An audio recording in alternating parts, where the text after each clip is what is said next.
the Bible. Is it hard to understand? When it comes to reading the Bible, the first thing that comes to mind is the fact that this is the Word of God. The seals have been broken, and the truth is here. And when we go throughout the scriptures, when we go throughout extra biblical records, we find that the language that God employed, that He used to create the heavens and the earth, was the Hebrew language.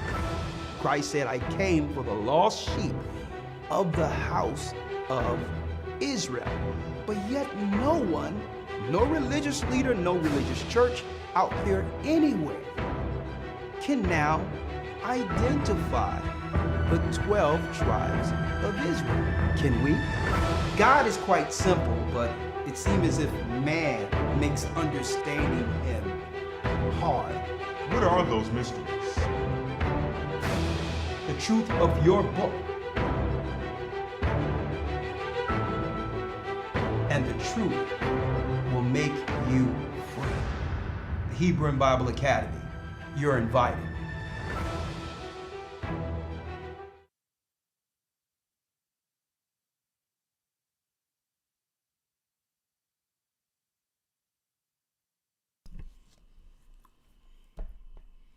Shalom, shalom, shalom. Let's go. Shalom, brothers and sisters. Come on in.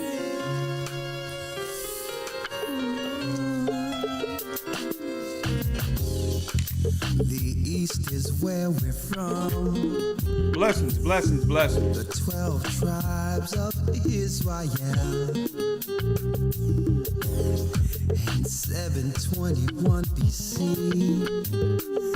the Assyrian king, he took us down, we fell.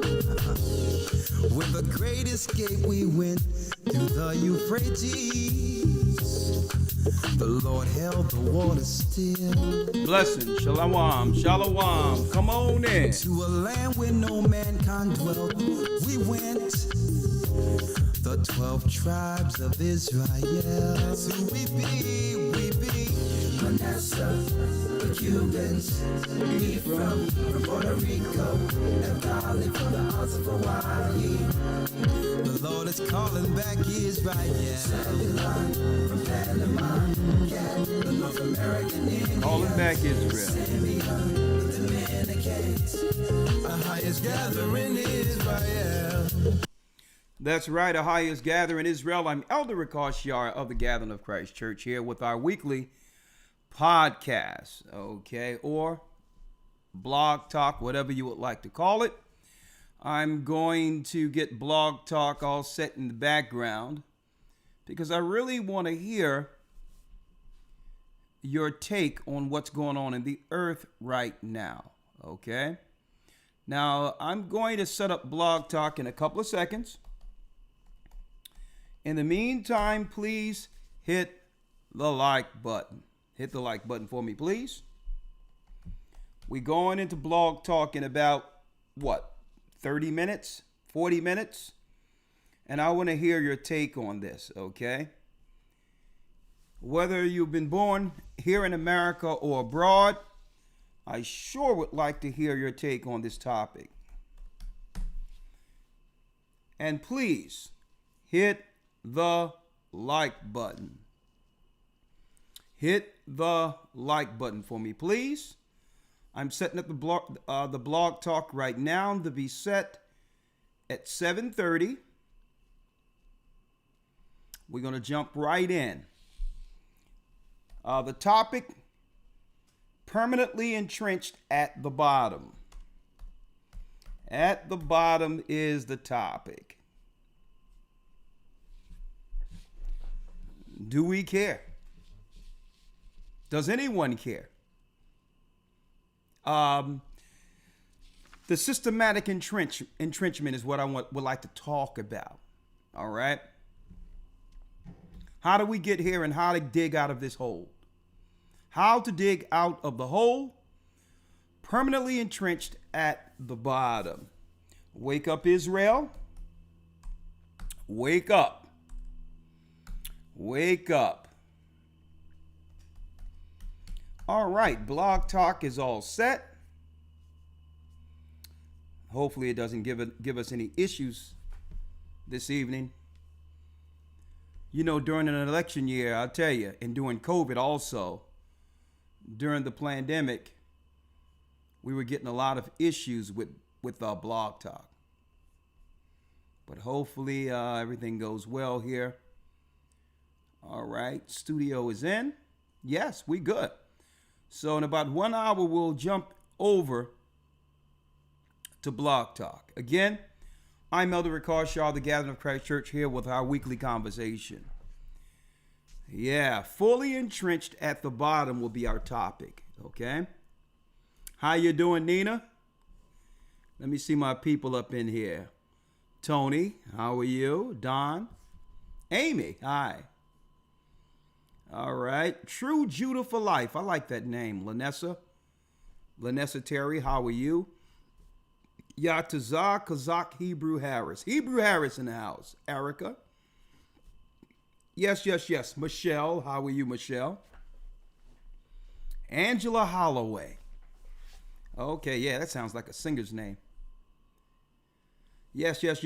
Let's jump right in. Elder Lawya will be ready in a couple of minutes. He'll just text me once he's ready, okay? Fully entrenched at the bottom. Now, I'm going to make some announcements in a moment, but I want to jump right in. It seems as if it's systematic. Like the political system we have in place has been established to keep the status quo. The status quo is our people who have built this country as a permanent working class at the bottom of the pyramid. How do we get here? How do we overcome this? Above all, and who are the enemies utilized to keep us fully entrenched at the bottom? That and more will be identified in this particular broadcast. And I need to hear your take on why it seems as if our people, the tribe of Judah in particular, cannot excel. What are your opinions in the matter? I sure would like to hear them. Hit the like button. Now, before I go into that, let me go to a scripture real quick. I'm going to start at Deuteronomy 28.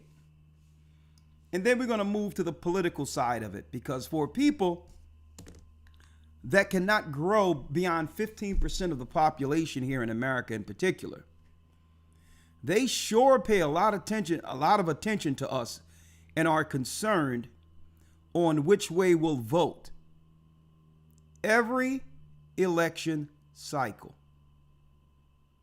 Now, I need y'all to think about that for a moment. Okay, I mean, since forever, the black man in America, the black woman, who are from the tribes of Judah, the tribe of Judah, have been permanently stunted when it comes to upping our population. We're entrenched 13% to 15% of the population, if you want to believe their count. Let's say, for the sake of argument, they're right. We've been controlled not to multiply beyond measure. On top of that, there's a systematic undermine, and even though we're the quote-unquote minority, everyone is focused on where our heads are at every 4 years. Why? Could it be that the system was put in place politically to keep us stagnant? Could it be they're measuring whether or not our people will continue to go for the tricks? the lies, the deceptive political tactics to make us believe they truly care for us, but really they're making sure they're just checking where we are, so to retool the system to keep us at the same place, in the same place. And how much of it are we complicit?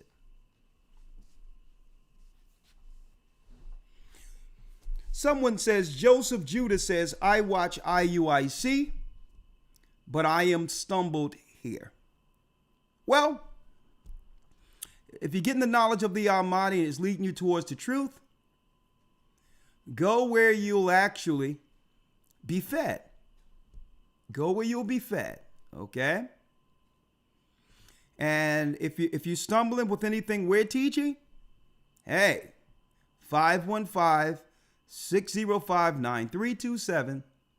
I'll be happy to answer anything that might be stumbling you, all right, on our side when it comes to the word. As far as I'm concerned, whichever group people are a part of, they're still my brothers. They're still our family. We're the children of Israel. And we have bigger, me in particular, I have bigger fish to fry. Okay? I really have to focus on more of what we all, can agree upon than the divisiveness that comes with groups. All right? I wanted to put that out there. But if you have anything that you're stumbling on, I'll be more than happy to answer any questions when it comes to the doctrine that's taught within the gathering of Christ Church. Okay? Now, and again, if you call in, it don't have to be a debate or anything. You ask me a question, I'll answer according to the scriptures. All right? It's that simple. Now, jumping right in. Let's go directly to the scriptures. Let's go now to Deuteronomy 28, verse 13. Okay? Deuteronomy, let me go here first. Deuteronomy 28. Now, the reason why I usually go to Deuteronomy 28 first, folks, is because this is where it all began. Okay? Our people, the children of Israel, left Egypt after years of hard bondage. Okay? If you want to understand the time we were actually in Egypt where they began to oppress us, it was about between 210 and 215 years that we were actually oppressed after the death of Joseph and or Imhotep. Okay?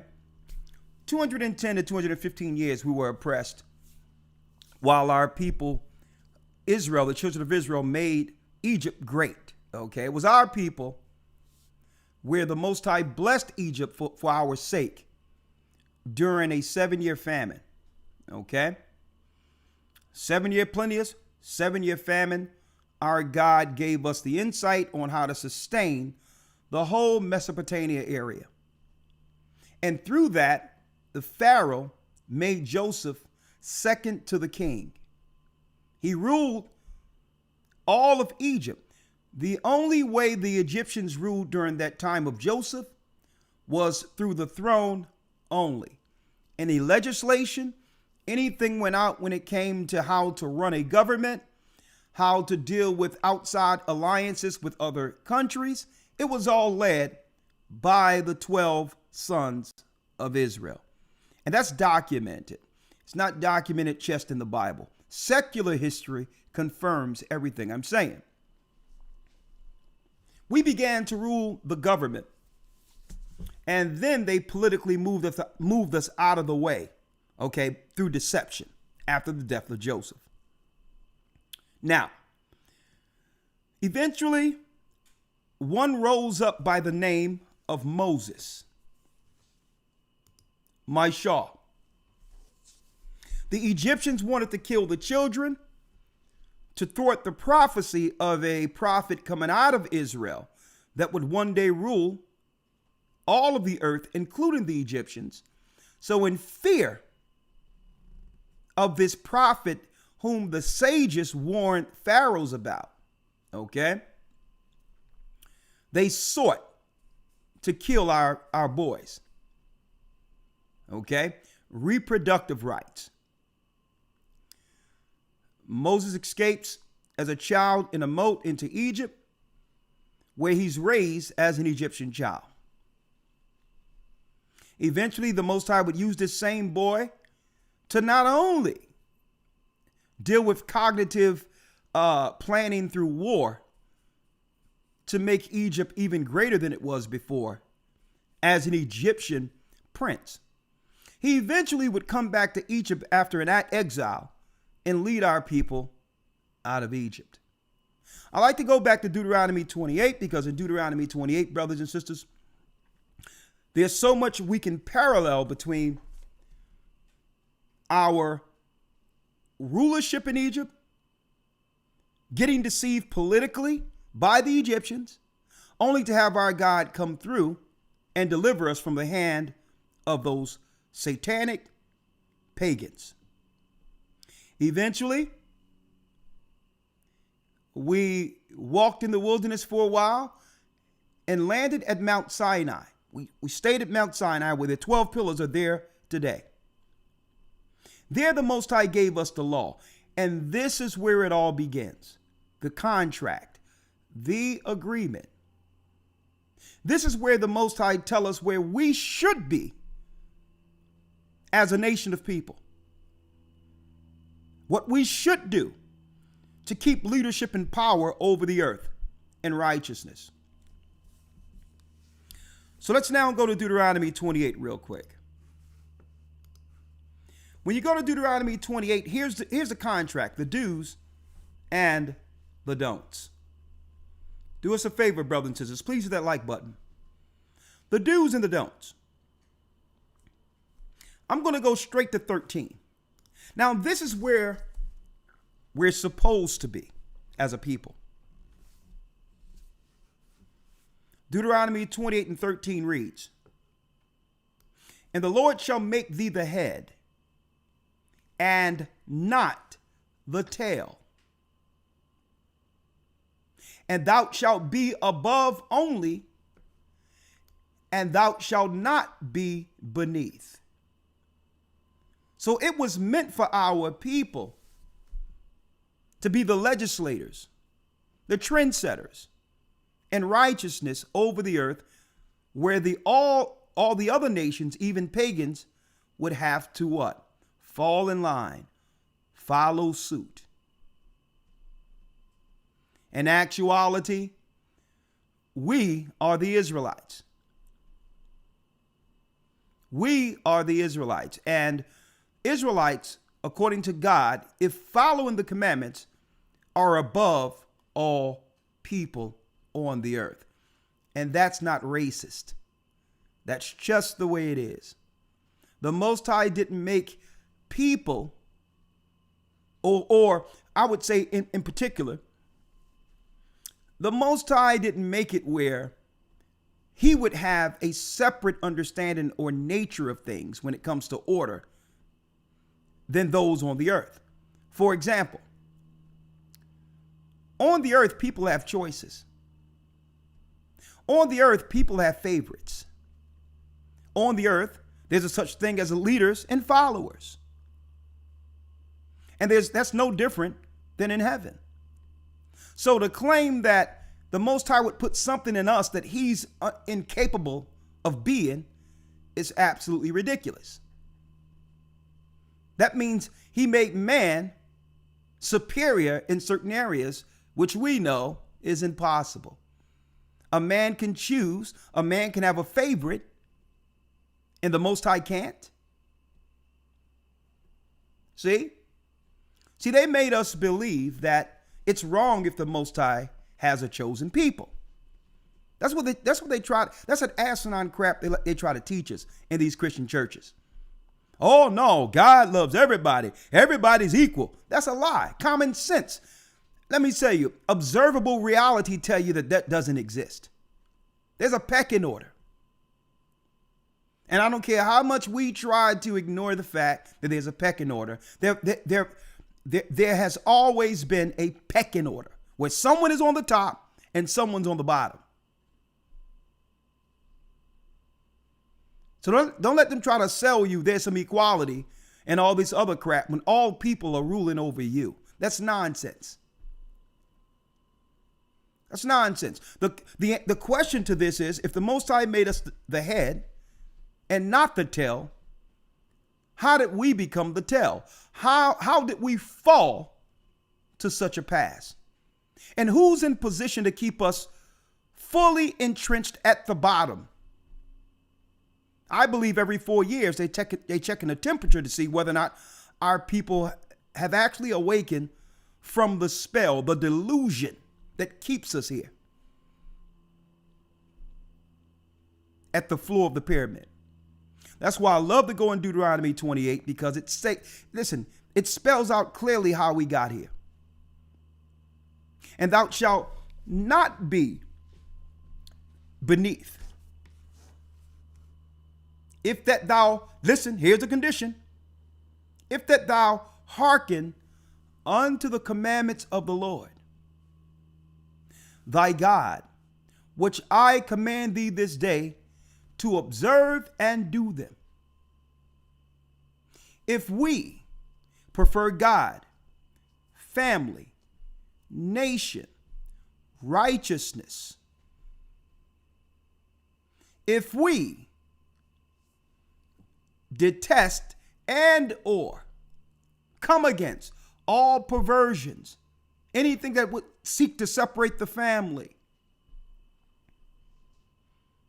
if we stand for what's right according to the word, automatically our people will excel above all people. Now, what makes Israel the head?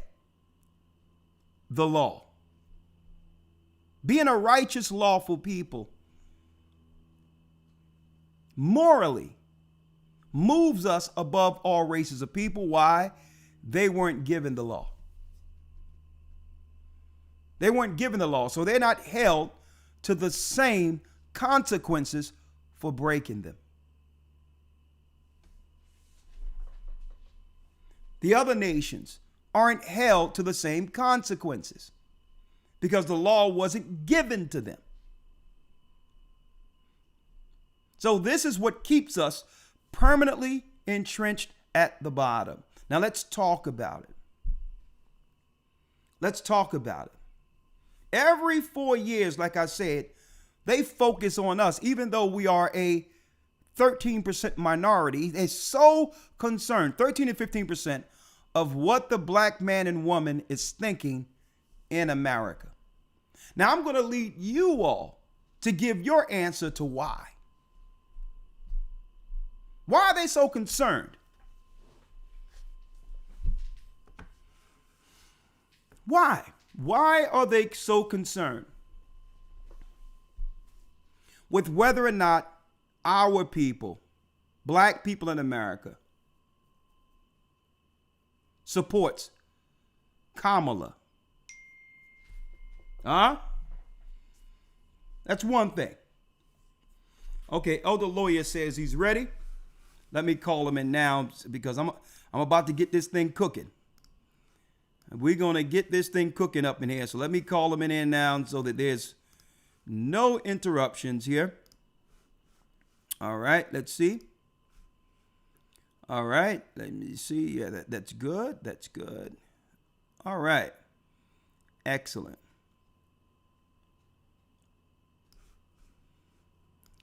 Bear with me for 1 second while I bring Elder Lawya in, folks.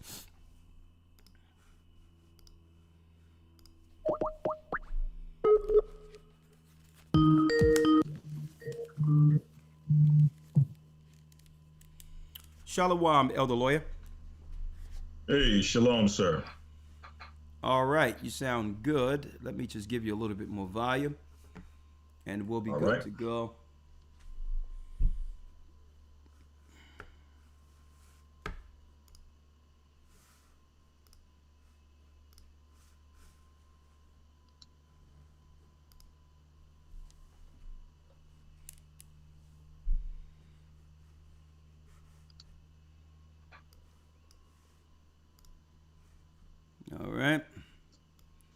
right, say something now, Elder Lawya. All right. Shalom, shalom. Mic check 1 2. That's absolutely fine right there. That's absolutely fine right there. All right. All right. There you go, Elder Lawya. There he is.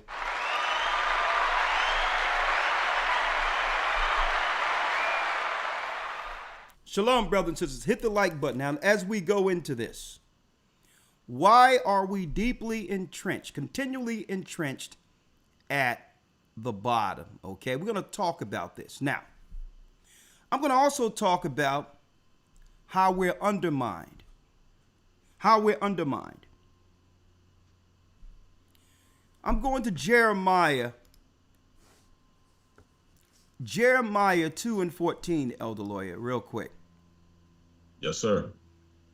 Jeremiah and the prophets, and if anyone have any questions, because they're so concerned with whether or not we're going to support Kamala or Trump. Why are they so concerned which way our people are swaying politically, or whether or not we are involved in the political system at all? Could it be the system was set up in general to keep us as a slave class, and they want to make sure it stays that way?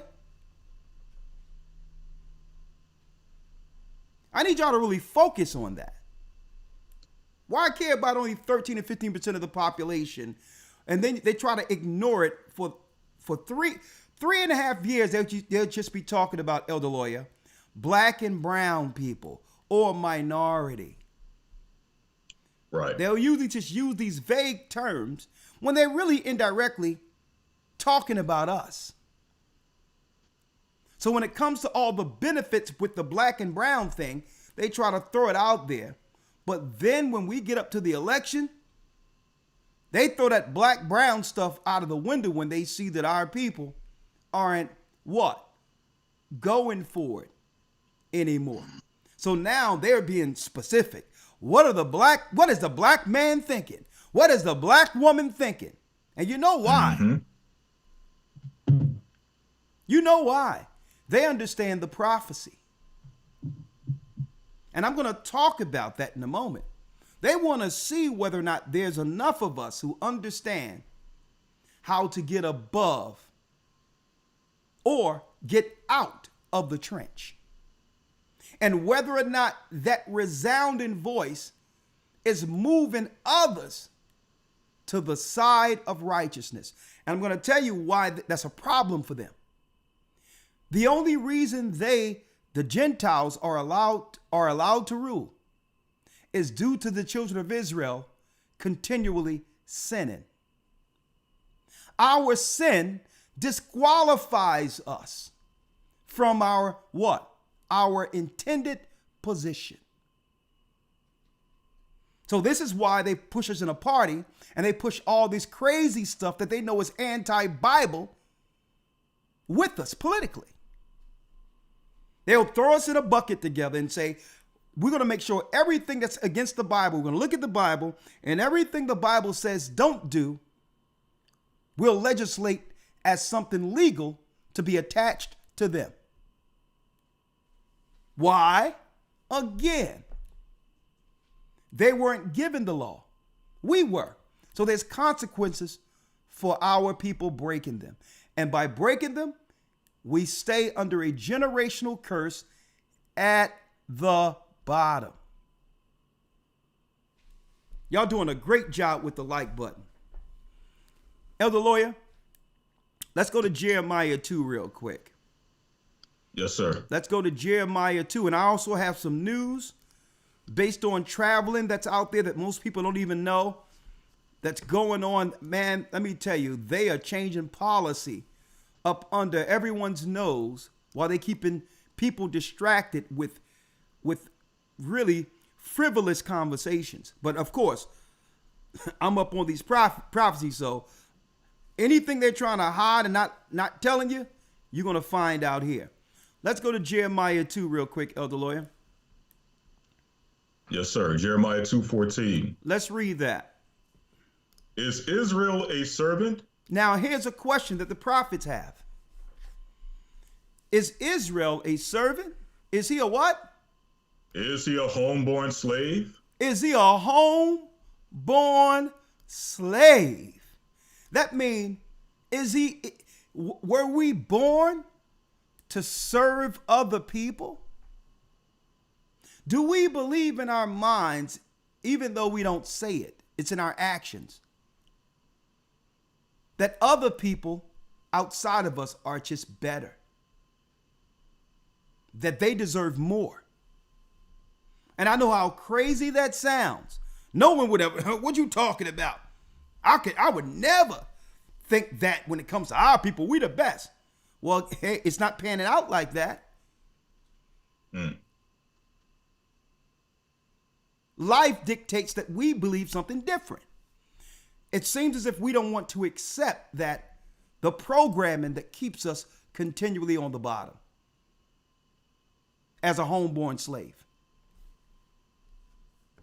We're not willing to buck up against or to fight the programming. And we believe, Elder Lawya, I know a lot of people believe, well, I'll tell you what, if we just don't say anything, if we don't ruffle any feathers, they'll just leave us alone. A lot of our people believe that. They see what's going on. And they say, well, maybe if we keep this thing quiet and I don't say anything, then the judgment of what the nations are doing to all the other people are going to pass them. No, Right. It doesn't work that way. Even if you ignore and do nothing at all, they're still coming after you. They're still coming after your children. They're still going to try to put your little boy in a dress and try to tell your daughter that she shouldn't have children. So we believe that being quiet will have it where an individual will overt the judgment or the other. If I'm quiet, maybe the nations won't notice me and they'll give me a pass. So the Bible states here, and that's why the prophets asked this question of the Lawya. If we are Israelites with all the gifts that the nations are taking full advantage of, the whole earth became rich due to our downfall. And I'm going to talk about that. I need y'all to think about that. So that means we had everything. History tells us that we were once a regal, royal, righteous people. Israel, and then the prophets had to ask. God said that you would be the head, not the tail. So how is it Israel is a servant? Something that has flipped. Who flipped it? So the prophets even had to ask, is Israel a servant? Is he a homeborn slave? Is he comfortable at the bottom? We're going to talk about this evening. And I think we need to be honest with ourselves if we are. The first step with getting over all of this is to admit the truth concerning our condition and stop ignoring it. Is Israel a servant? Is he a homeborn slave? Go on, Elder Lawya. Why is he spoiled? Why is he spoiled? And this is not the spoiled from a coddling standpoint. This is talking about something like old milk, a rotten apple, rotten vegetables, okay, trash with all types of stuff in it, overdue with flies over it. Why has God people spoiled? And above all, why can't we admit this is our current condition? Let me tell you, folks, sometimes it takes hitting rock bottom, but sometimes hitting rock bottom is the only thing that would allow one to actually face themselves and do something about their condition. And do something. Usually rock bottom is the place where it's like, you know what? If I don't do something about my life, if I don't change something now, I'm going to be on the streets panhandling. So you have to dig into oneself and find something that you knew was always there, but yet didn't allow it to flourish. And that's what hitting rock bottom is. And some of our people don't want to deal with the fact because why? The power structure just give us enough just to survive, so that we don't realize how bad our condition is. And that's what socialism is. That's what communism is. Elder Lawya, I hear some of the potential in our brothers and sisters, and I hear our people and say, I'm on Social Security and I'm getting this amount of money, but they told me if I get a job, I'm going to lose my Social Security. And I listen to this, I'm like, well, hold up. Are they really trying to help this person? Because if you're getting Social Security and this person is able to make a lot of more money, he'll be able to drop himself off that eventually and become what? A productive part of society. And they do this purposely. Well, I'm going to give you just enough not to realize how bad your conditions are. And if you try to climb out of it, even though you have the propensity, the ingenuity, the mindset to do so, we'll pull everything from you and make your struggle harder. So then it keeps one in one position as a homeborn slave, enough just to not be homeless is what they'll give you. Enough just, and guess what? I don't know about you, brothers and sisters, but that's not good enough for a child of God. That's not good enough. So we're going to talk about this today. Man, I tried to get hold of Elder Rawchaa based on some of this footage that I have. But since we're talking about a homeborn slave,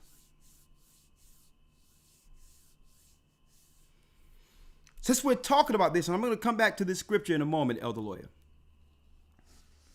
Yes, sir.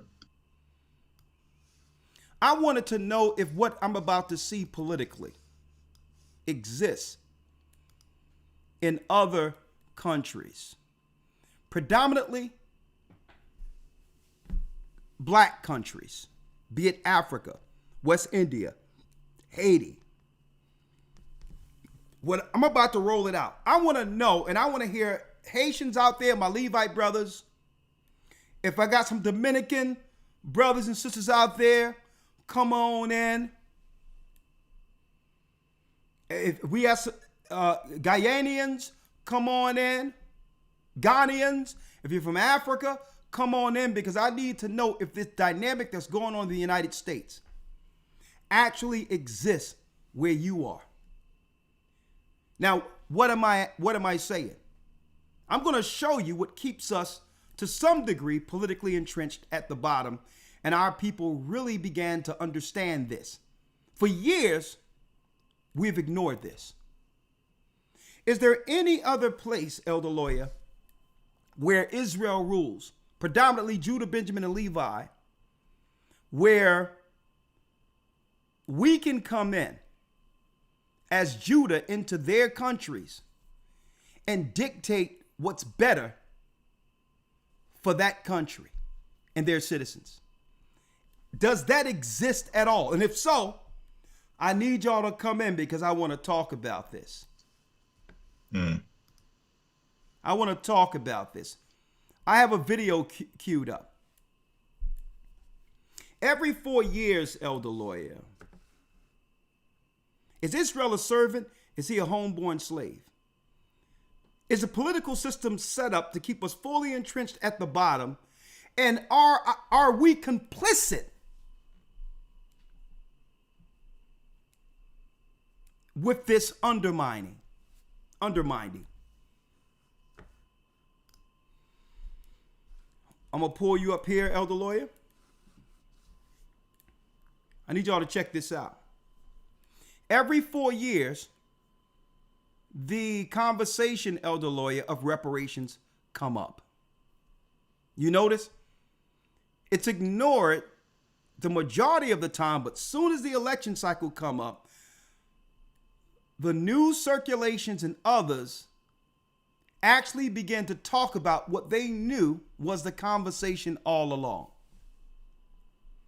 As Egypt, before the Israelites left, made Israel whole, the Most High said, borrow from the Egyptians and leave out with much substance.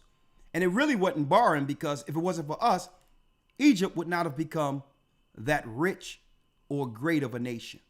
So we were leaving with what we were owed. Every 4 years, the conversation come up. And here's the trick, Elder Lawya. Esau, who so happened to be the white man, they will actually serve it up as if they agree with reparations for Judah.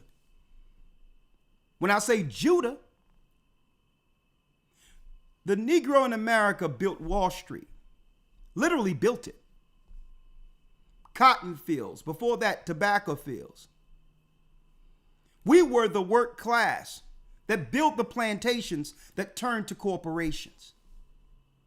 And we did this as slaves, not paid nothing. The stock market was built on the blood, sweat, tears, and death of our people who are Judah. Now, the Jewish people experienced something over in Germany. And Germans and the German government and the international body and taxpayers in America are still paying for that. And that just happened just a few decades ago. Japanese internment camps here in the United States, they're still getting paid for those things. Our people built the country for free, and yet they refuse to give Judah anything. And then the conversation comes politically is like, listen, there's a biblical precedent on this. There's a big biblical precedent that even the Egyptians understood our worth, and this is why we left with much substance out of Egypt.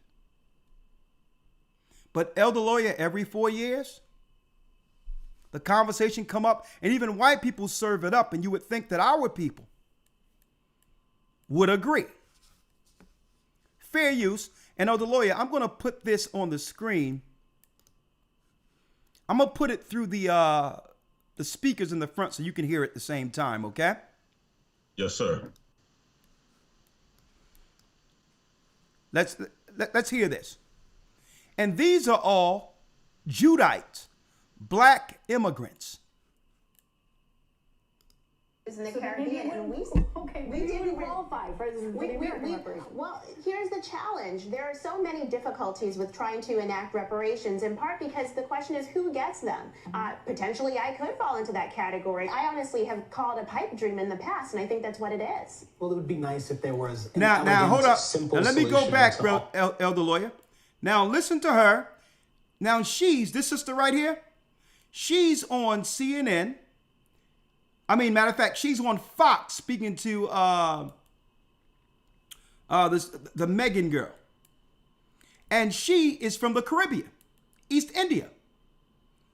Now, Daniel Kaluuya, an actor here in the United States, and I'm going to come back to him in a moment, said, listen, when they try to ask him anything political, he says, listen, I don't have a place to speak politically on my brothers and my brothers, the black Americans who built this country. It's unfair to ask me anything politically concerning them, because without them, I wouldn't be where I am. He answered him just like that. That was straight respect from this brother. He said, listen, don't involve me with the politics when the black man in America have paved the way for all of us internationally in this fight to one day become free. So I don't know how long he's going to keep his career after saying that. And then there were slaves in the Caribbean, and we didn't qualify for this. Well, here's the challenge. There are so many difficulties with trying to enact reparations, in part because the question is who gets them. Potentially, I could fall into that category. Now you notice, what's her name? Megan something, Elder Lawya? I forgot her last. Megyn Kelly? Megyn Kelly, yes. Now the white woman didn't say anything. It was the sister shooting it down. Well, I don't know about the reparations. Speaking about our scenarios here coming from the Caribbean. She's saying, well, I don't know whether or not I qualify. Not realizing that if you were to get behind your brothers, it sets an international precedent where you can actually do what we're doing here to help financially incentivize your people against the oppression. I want to know, is there anything like this in the Caribbean where our people comes into the Caribbean politically to undermine Caribbeans? Does that exist? I'm going to leave that out there. Now you see how Esau does this divide and conquer. And guess what? Megyn Kelly know what? The gravity of getting a black person to say this. But we'll look at TV not realizing that this sister right here isn't from here. She was given a lane through our people dying so that all of our people who look like us everywhere would get treated better with an opportunity. But if you've seen this, what wouldn't flash on your Fox News is she's Caribbean. Now, guess what? I'm not going to say anything is wrong with this sister because she's been programmed to think like this. This is why we're permanently entrenched on the bottom? A white woman will serve this up and a sister will, from someplace else, undermine, and she should understand the plight of being from the children of slaves and what that meant monetarily for the rest of the earth, because it happened to our people in the Caribbean too. No way if you were to ask me on a program, I've been on programs internationally. No way if someone asked me, should my Benjamite brothers receive something, will I be the one stifling that opportunity? I'm going to stand 10 toes down with my brothers, the Benjamins, and my sister, the Benjamites. You stick a camera in front of me in the Caribbean and ask me, should the Caribbeans get reparations, and see how that thing pan out. They'll cut the commercial so quick. Next one, Elder Lawya. Hit the like button. Okay, we didn't qualify for this. Well, here's the challenge. There are so many difficulties with trying to enact reparations, in part because the question is who gets them. Potentially, I could fall into that category. I honestly have called a pipe dream in the past, and I think that's what it is. It's a pipe dream. Now, the white woman, the Edomite woman, didn't say this. Our sister said it. Well, it would be nice if there was an elegant, simple solution to all sorts of complicated problems. You're not actually talking about how to fix those problems if you're only talking about reparations, if we're only debating. Now, here's another brother from Jamaica.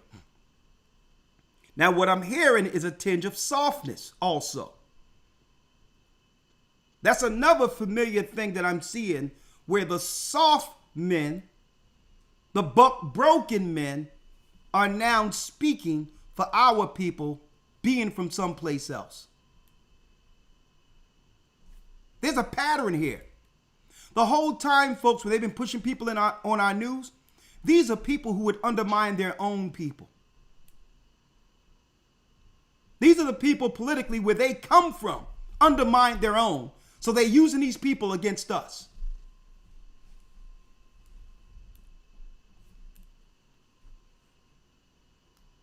The softness too. This guy does not represent any Benjamite I know. The Benjamites I know are warriors. Okay? if there was an elegant, simple solution to all sorts of complicated problems. You're not actually talking about how to fix those problems if you're only talking about reparations, if we're only debating. Listen, you shouldn't be here talking about anything concerning reparations. You don't have an opinion on what our forefathers struggled with to give you the opportunity to come in and chime on us politically. I don't think our people even know when we're being disrespected.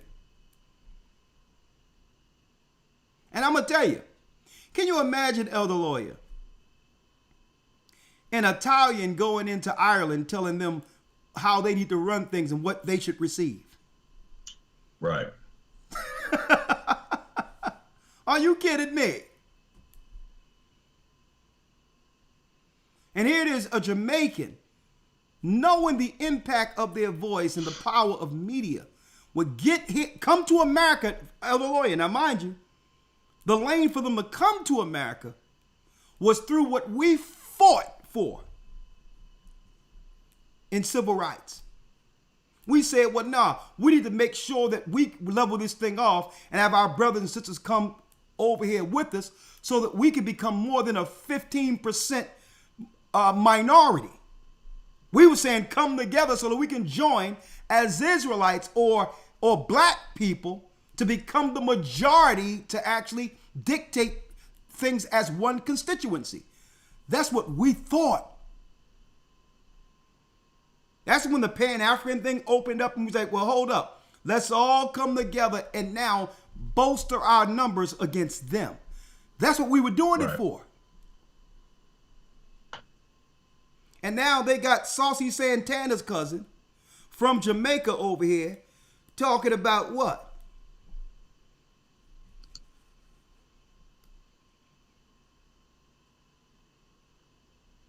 Let's go back to this guy. It is. Well, it would be nice if there was an elegant, simple solution to all sorts of complicated problems. You're not actually talking about how to fix those problems if you're only talking about reparations, if we're only debating. From Jamaica. Who's next? Thing that happened more than a century ago. And what probably happened a century ago. What do you mean happened a century ago? The United States of America is still spending that money as a corporation that began with chattel slavery. What are you talking about?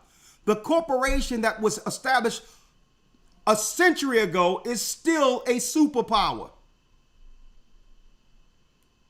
They get a black man from Jamaica to undermine us by saying, why even talk about something that happened a century ago? You tell the Jewish people not to worry about what happened a few decades ago in Germany and see the response you get. Mm-hmm. And see, white people in other nations understand what lane to stand in and what lines not to cross. They understand that because they know that when it's time for them to get in front of the line, that the same people they were quiet about, is going to back them. See? They understand the line not to cross. Our people. Now, he really think that this is going to benefit our people as a whole by saying this publicly. Never going to do this. It's not clear to me why we're pursuing this thing. Is it fair? He says it's not even clear to me why we're pursuing it. It's not even clear to me why we're even pursuing this. There's... Here it is, the same modus operandi. The innocent man on the right side, it's just posing a question. He's going to serve it up for this sister. And you know, I respect Candace Owens. I respect her mind. I like where the Most High is moving her right now. And I can't wait till in a few years when she realizes it's the Catholics too. She may be a little slow getting here, But the way she go into things, it won't be too long before she look at her husband and say, hey, it wasn't just the Jews. But I digress. Now this guy is going to serve it up. There's no reparations, no restitution, nothing. Should the Irish get reparations, by the way? Irish need not apply signs when they came here during the Progressive era. The reason why the Irish don't get reparations is because they were indentured servants. And when they came over, there was an agreement to replace us as a service class. And they got over all the contracts and over all the unions and the fire departments and the police departments. They had something carved out for them in America. That's their reparations. To become what? A political class over all of employment as a people. They didn't need to get reparations because why? The United States government broke the Irishmen off to undermine us like they're doing with the illegals today. So she's making an argument for people who aren't Irish people aren't complaining because they got broken off. She's going to make a case for Irish people, white people, and not her own. But you know what? She don't know any better. She don't. And folks, when I put this up fully entrenched at the bottom, I know y'all didn't think I was going this way. I respect Candace Owens because I know her eyes are open now. The Bible says in times past, the Most High winked at our ignorance, but now command everyone everywhere to repent. And regardless of her ignorant answers at that time, I can respect her intelligence. And I know the Most High is moving something in her spirit. And therefore, I'm not going to hold her ignorance against her. I want to see how far the Most High take her with her digging in to the enemy's conspiracies against us throughout history. She's the right one for it. Okay? So she truly believed this when the guy asked her the question, or he would have served it up. But I believe Candace is going into a different direction. And I'm not going to judge her past missteps under ignorance, being programmed against us. If she utilized her talents for the right reasons going forward. Right? Do this. It's not clear to me why. Oh no, let's get him out of here. Let's go to Candace. There's no reparations, no restitution, nothing. Should the Irish get reparations? And listen, the white guy says, listen, there's no reparations and no restitutions. So he's actually serving this up, Elder Lawya, saying, you know that these people, the descendants of slaves, the black Judites here have been done wrong. And that because their forefathers weren't paid and weren't put over unions when they started transitioning into the industrial age, being the working class, that the children of Judah still suffers financially. White people know this. They know this. But yet, she comes with an ignorant answer. She comes with an answer for the Irish people. Is it fair that there's no reparations, no restitution, nothing? Should the Irish get reparations, by the way? Irish need not apply signs when they came here during the Progressive era. I mean, how far do we want to take this down? Are we acknowledging that there are ugly spots in history? Because 60% of the world would be entitled to slave reparations if you want. Okay. If 60% of the world would be entitled to it, let's start then. Oh, don't tell me it can't start.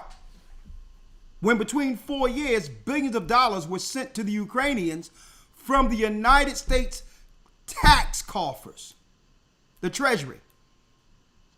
I have nothing to do with the Ukrainians, but yet we work it here and we're paying them. And I don't hear her saying anything about that. Israel is a foreign country that's still getting billions upon billions of dollars of packages sent to Israel as a foreign entity. But what's up with that? But when it comes to somebody who looked like you, why do you believe that that will break the system? Why? Because you believe they deserve it more subconsciously. And I know our people don't want to admit that. In our mind, we really believe every other people deserve everything above us because we have no idea what we lost as a people.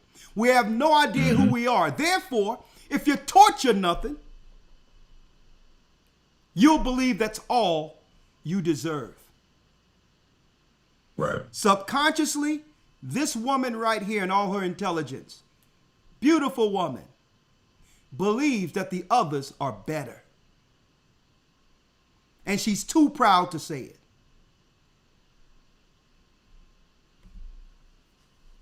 And that's the programming through the Spirit of God we are seeking to break. That type of mentality in our people. Because they don't even know they think this way. That they have just vitriol against what they see in the mirror. And it pans out politically before the world when one has an opportunity to stand for who looks like them.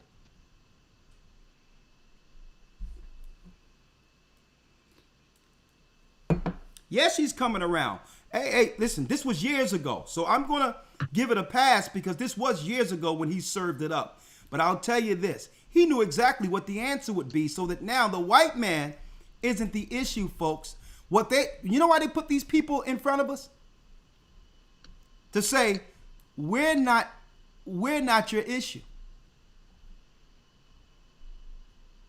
That's why Esau put these people up and say, listen, it's your people who, when they get in positions of influence, speaks against you.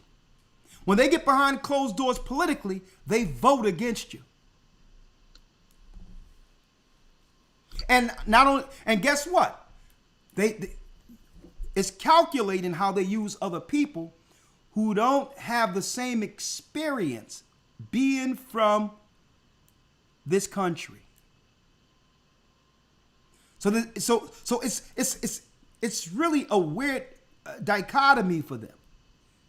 Because yes, they look like us, but they don't share the experience not being from chattel slavery here in America. So really what she was supposed to say is what the brother said. I can't speak on that being from the Caribbean. I can't say what my brothers and sisters don't deserve here because I have a different experience and we need to be talking about what they're going to do for our people over in Jamaica. That would have been the intelligent thing for her to say. But Esau is putting these people up to say, I'm going to show you the people that you skid, you grease the skids for. When they come in, they're going to undermine you.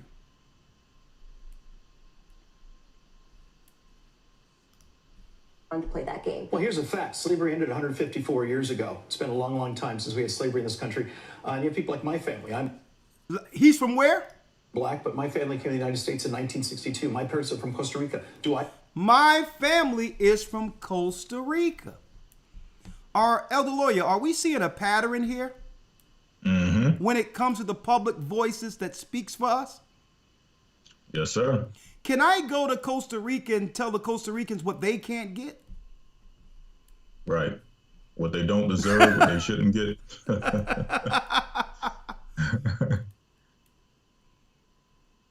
And I'm going to tell you, Malcolm warned us about these a long time ago.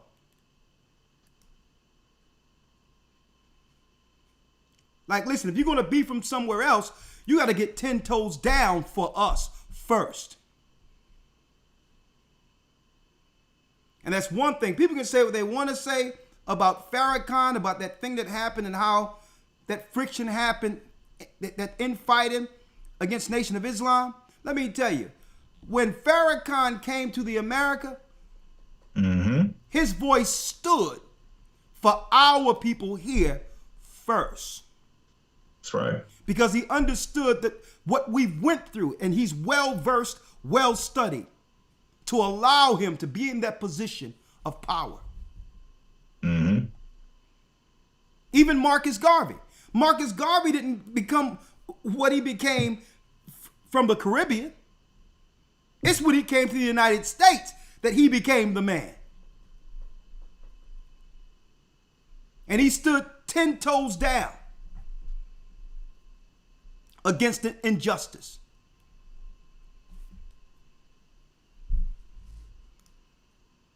This guy from Costa Rica telling us what we shouldn't get. If you wanted to play that game. Well, here's a fact. Slavery ended 154 years ago. It's been a long, long time since we had slavery in this country. You have people like my family. I'm black, but my family came to the United States in 1962. My parents are from Costa Rica. Do I get a check? No. You stand 10 toes down and fight like we did to give you an opportunity to be here telling us what we don't deserve. And see, what is this? What word quantifies this, Elder Lawya? You know what it is?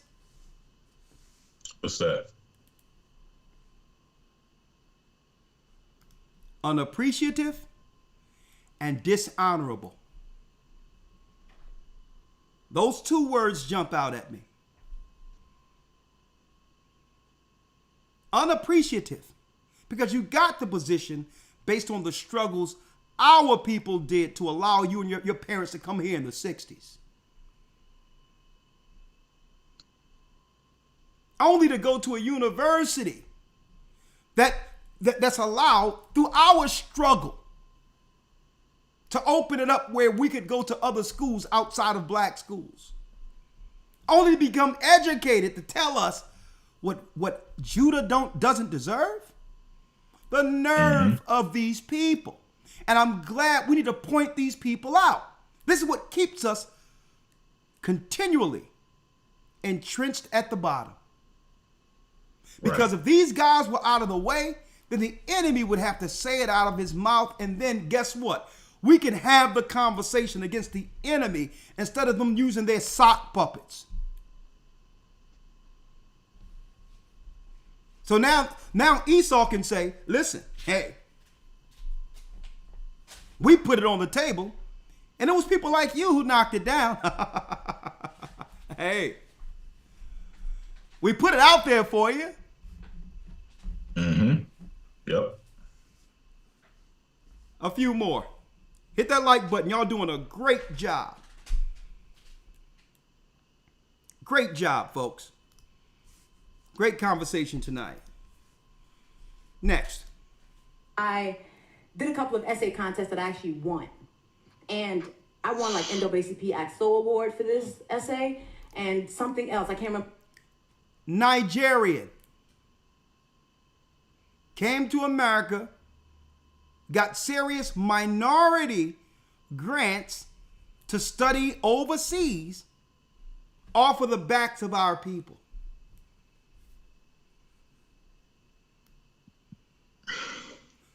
Nigeria now. Check. Oh yeah, by the way, Candace Owens is Caribbean. A couple of essay contests that I actually won. And I won like NAACP AXO Award for this essay and something else. I can't remember another, like I ended up winning money. And the essay was, do you think black people should get reparations? And I was like, no, you didn't work for it. Hold on, listen. And Elder Lawya, she said this with her chest. Yeah. From Nigeria. Elder Lawya, she said this with her chest. Did a couple of essay contests that I actually won. And I won like NAACP AXO Award for this essay and something else. I can't remember another, like I ended up winning money. And the essay was, do you think black people should get reparations? It was white people who posed the question. Reparations. And I was like, no, you didn't work for it. No, you didn't work for it. Nigeria. there's a common thread here that I believe that we've been ignoring for many years. Boy, I wish I could get Gaja on. Somebody call Gaja and tell him to come on here, please. I need some representation. Hey, some of my Simeon brothers, come on up.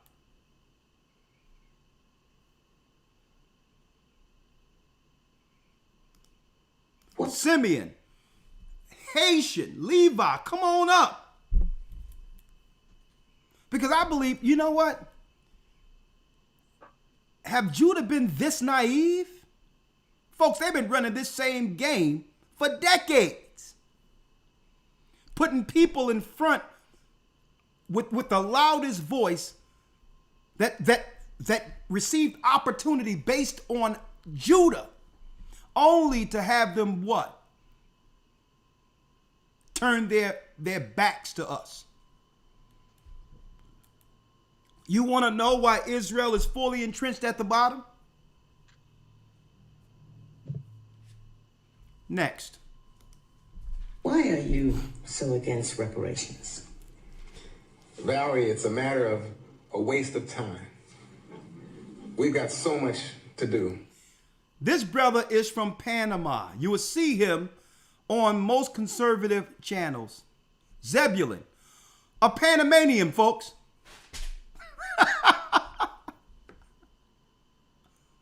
Now, is there a quiet resentment against Judah that we don't know about? And if so, shouldn't we have that conversation? Do some of these people come over to America with some quiet resentment against our people?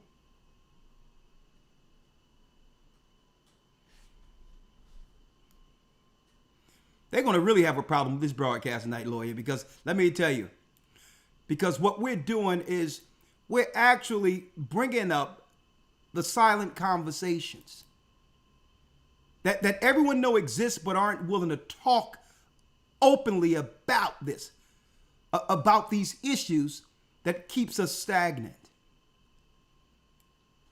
No one thought that we would begin to look at these people and say, you know what? Where are they from? And what makes them credible to speak for us when we've done so much for all of the tribes in the earth when it comes to sacrifice?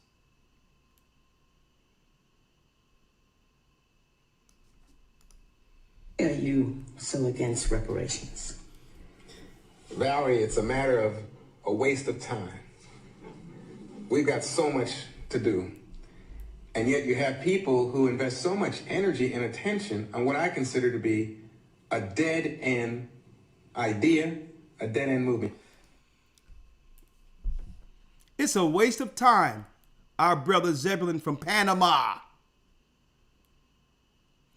Okay, now we have someone from the soft side again. Let's see where he's from and what he has to say about it. If we were to pay reparations today, we would only divide the country further. We would. My brother Ephraim, Malik Wataino, a brother from Puerto Rico, in the United States, telling us what? And look like he's from the soft side. Okay. Now, listen, I'm not making no division. By making groups and calling them their own group, politically, they've divided them from us. Okay? And someone else from Puerto Rico also belongs to the soft side of things. Has this to say with his chest. You don't have anything to do with this conversation. Hold on, let's go back. Boundaries. You don't have anything to do. Oh, let me go back. Panamanian. Now, so. Hold on. And it's catching on too, because now people. No, let me go back. Awareness. It apparent. Hold on, let me go back. You have people who invest so much energy and attention on what I consider to be a dead-end idea, a dead-end movement. If we were to pay reparations today, we would only divide the country further. We would only divide the country further from Puerto Rico.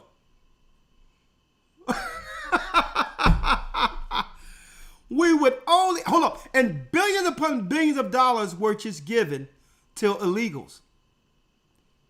And none of these people who are up against reparations have anything to say negative about it. Is there a silent hate against Judah unspoken?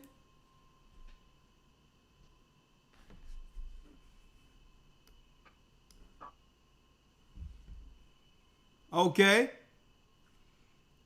And they love getting some of these guys who have been totally controlled by white men.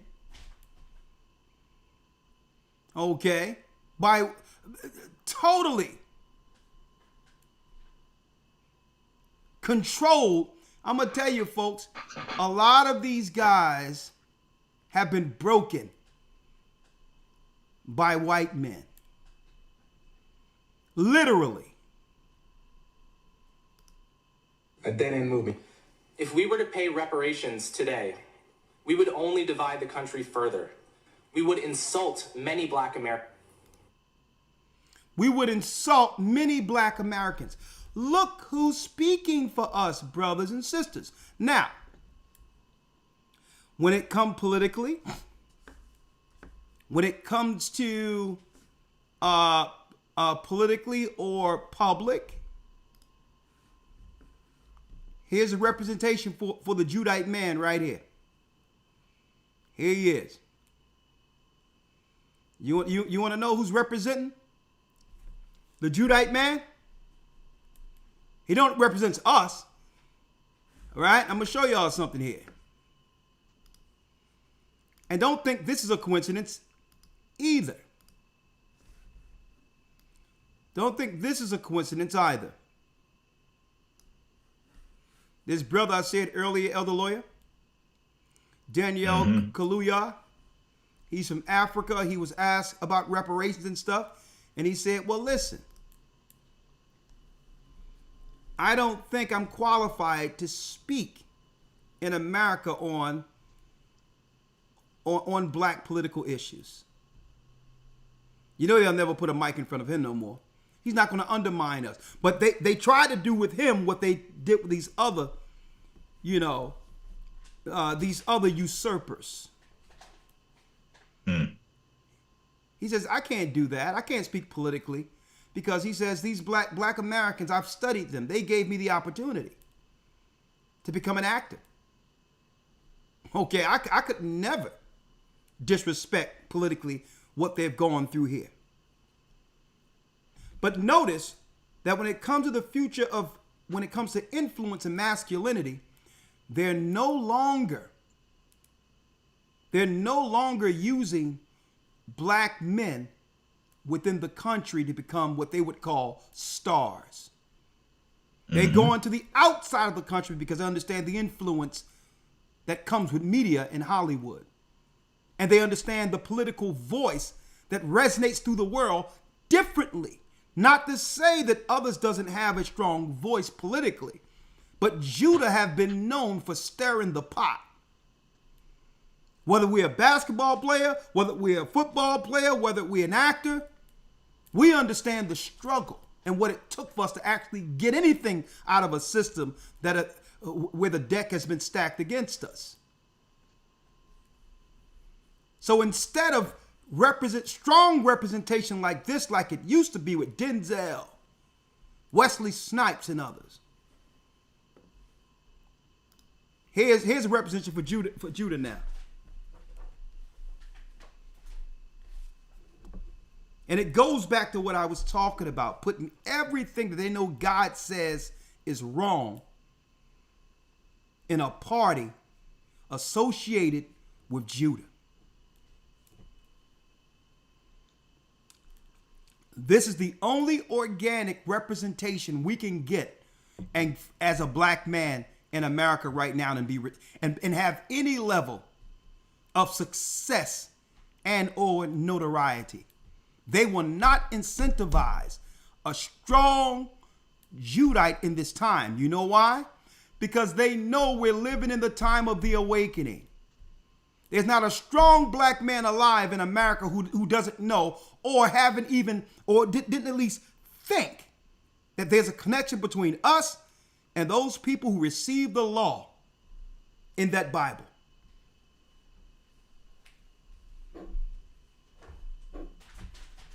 This is intentional. Elder Lawya, let's go here real quick. Mm-hmm. Let's go to Isaiah 3, because this is all they have for us right now. Is Israel a servant? Is he a homeborn slave?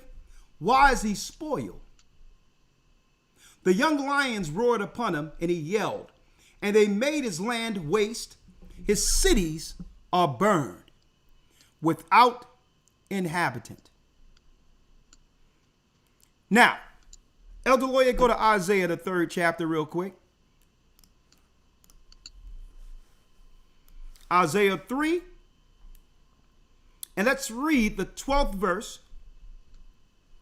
As for my people. Now, Yes, we're the people who received the law. The Bible says that we were meant to be the head, not the tail. How did we fall to such a pass? And why are we fully entrenched at the bottom? And guess what? Why are our own people working to keep us at the bottom?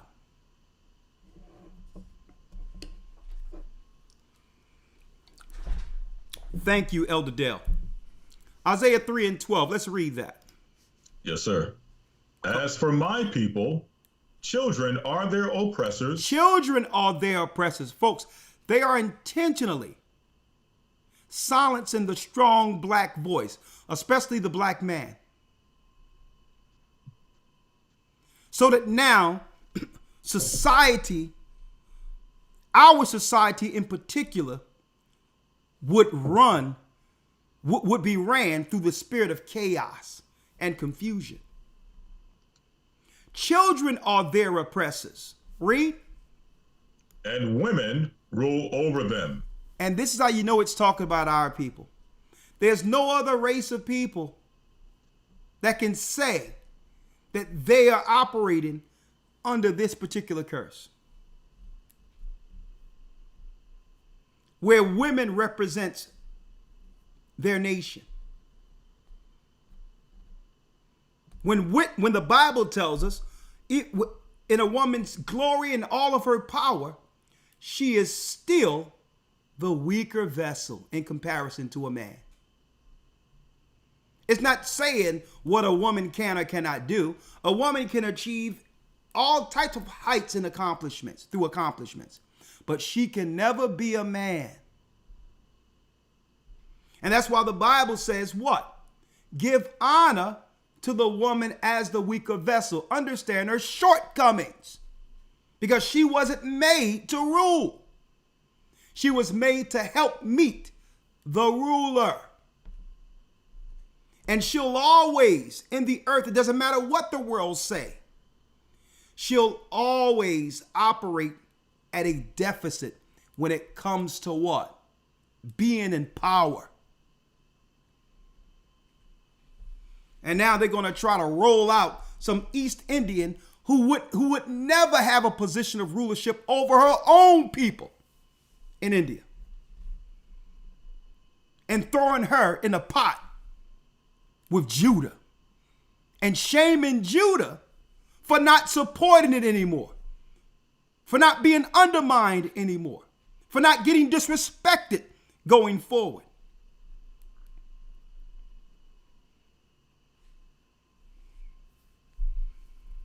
And women rule over them. Read. O my people, they which lead thee cause thee to err. Read that again.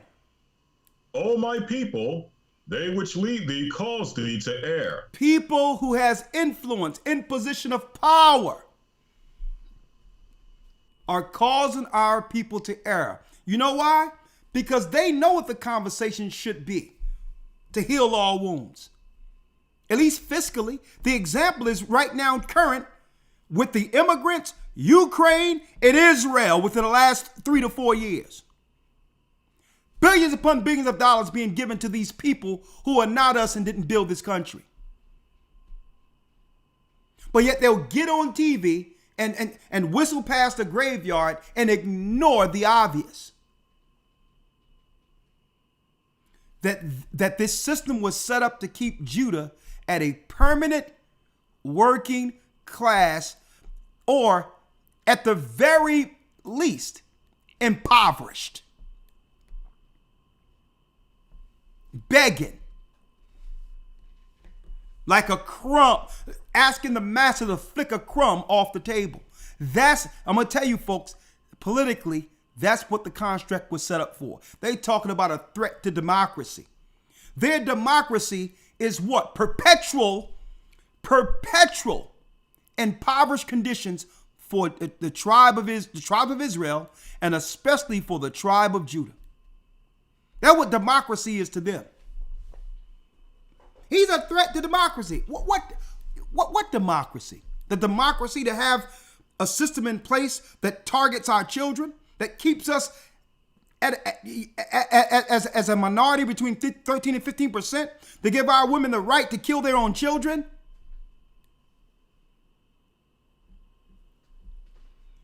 What if they did?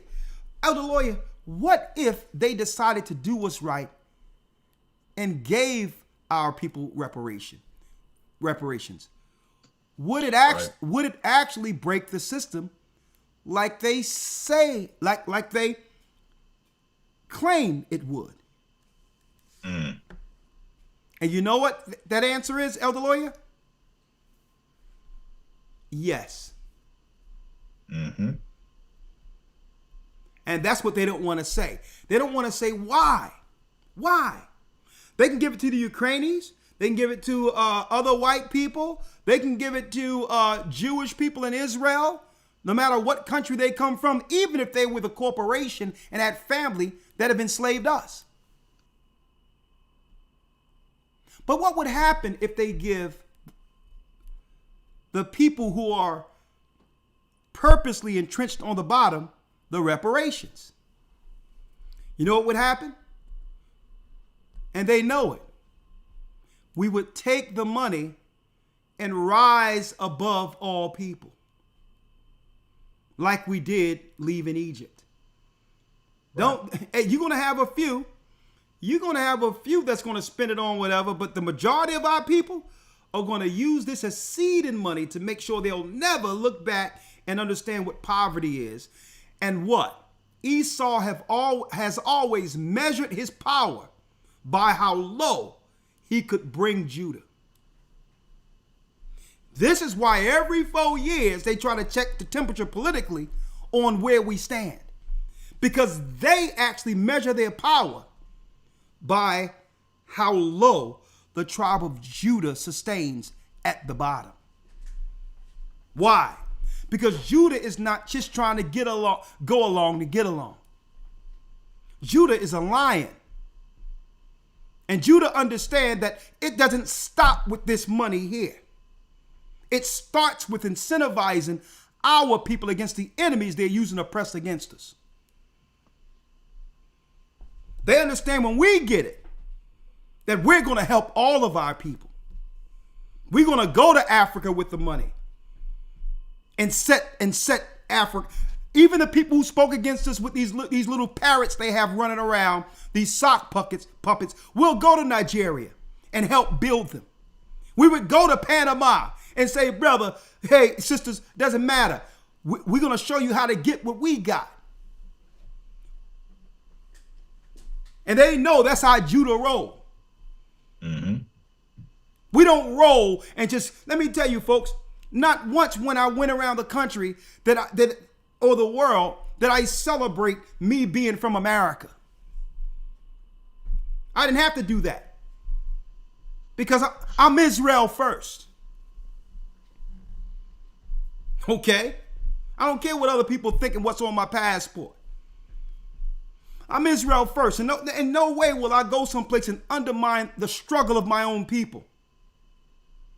Can't do it. Knowing what knowing the suffering we've always suffered, and the fact that we're being targeted by all races right now. Mm-hmm. I led by what? When I went in other countries, I led by my talents, by my gifts. If anyone knew anything about me, it's what I could actually produce and help others with. That's what I was known for, going anywhere, not for being an American. And these people come over here and they'll wear on their sleeve their homeland. I'm from this island or that island or this island.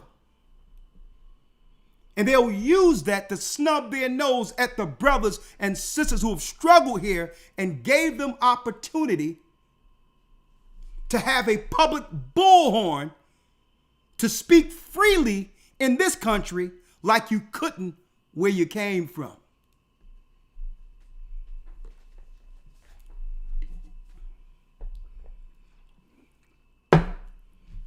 But you know what? We're going to continue to wake up our people. This is why, even though they know it's right that they should give it to us, this is why they feel they can.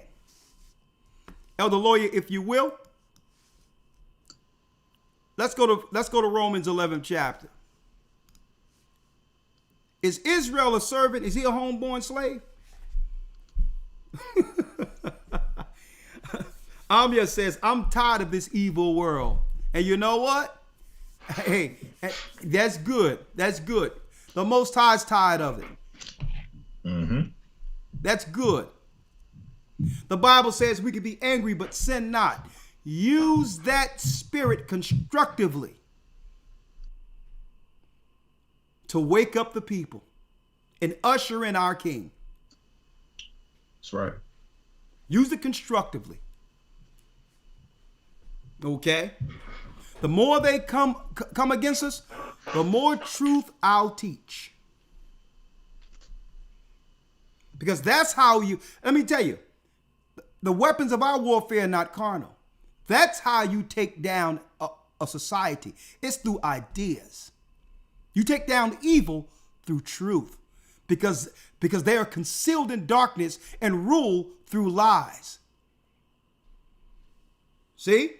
But if you shine truth on them, then they got to scurry in a corner like a light come on in a room filled with roaches. Because they can only operate in the dark. But light, guess what? There's no place for darkness where there's light. So they'll just go somewhere else and find the ignorant to control and or to destroy.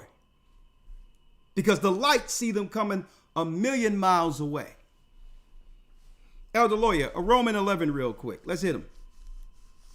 All right, from the top? Yes, sir. All right, Romans 11, verse 1. I say then, have God cast away his people? God forbid. So even Paul asked, did the Most High cast away Israel and got a new people called Gentiles? The answer is no. We were always God's people. We will always be God's people. The question is, when are we going to start figuring this out and begin to operate like it? There's no way if Esau or anyone I don't care where you're from, put a microphone in my face, will I speak to undermine the struggle of my own brother or sister, and it doesn't matter where they're from, because I know the curses have affected all of us throughout the earth. And when I was in the UK, Elder Lawya, let me tell you, and they'll tell you, I stood 10 toes down for my Benjamite brothers and sisters there. Mm-hmm. That's right. Even when a Benjamite Muslim try to come on the broadcast to debate us, and yes, he got totally picked apart.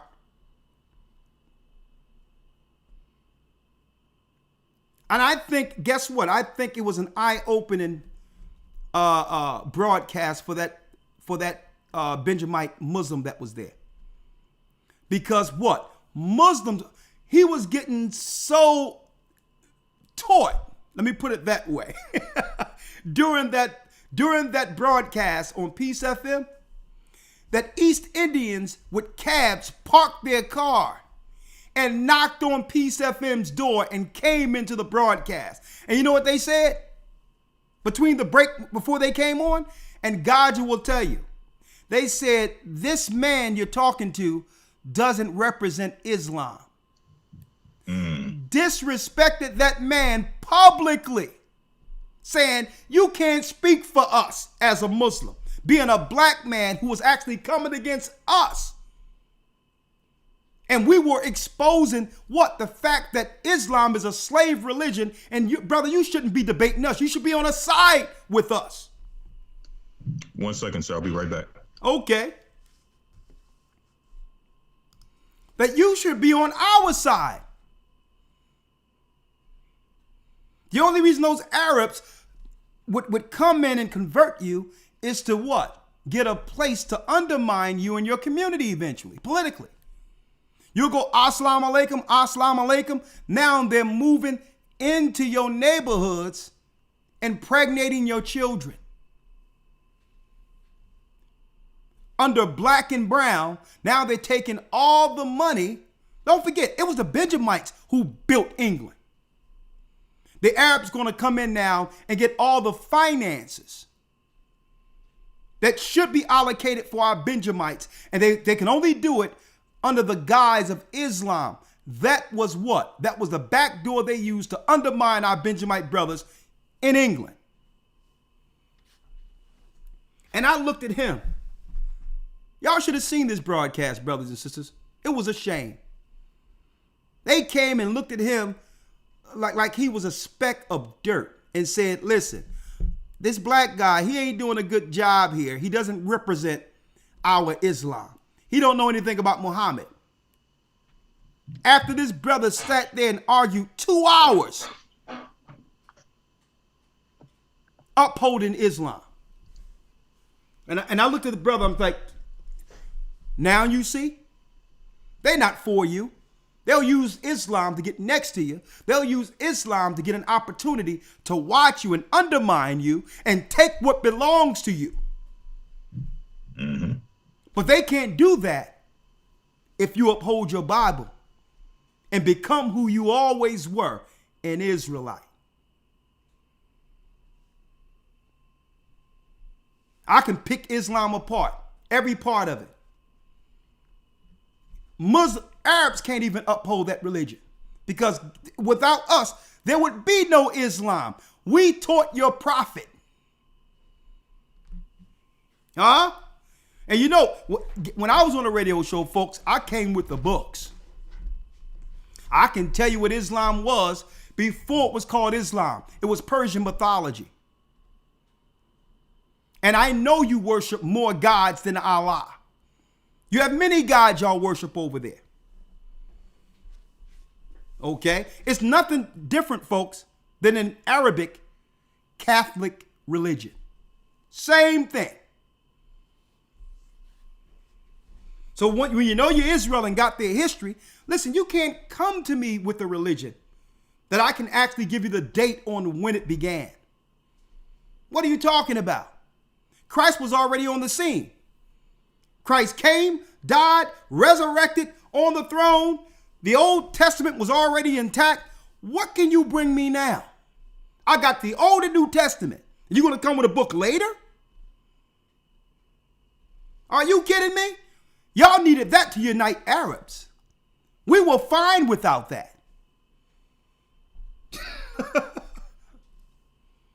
Don't come to me with some Johnny-come-lately religion and try to tell me how it's above the book that preceded Islam. Huh? The Torah, the Tanakh, and the New Testament was before the Quran. So I'm like, listen, y'all got the right one today. I'm going to teach you what your daddy didn't teach you about Islam. What you want?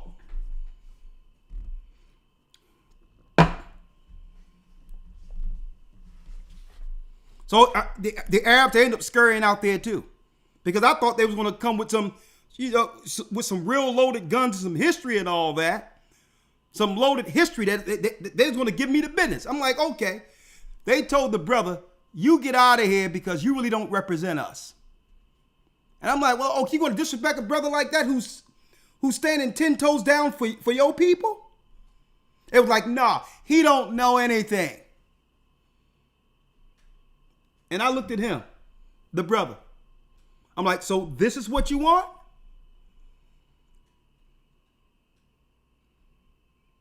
The religion you upholding, the people who taught you the religion don't respect you.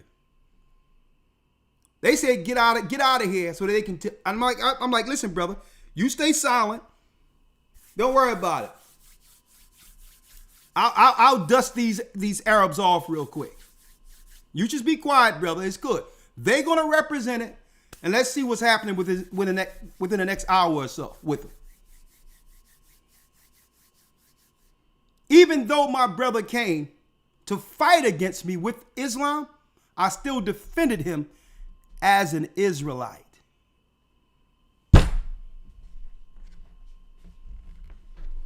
And that's what it's really about.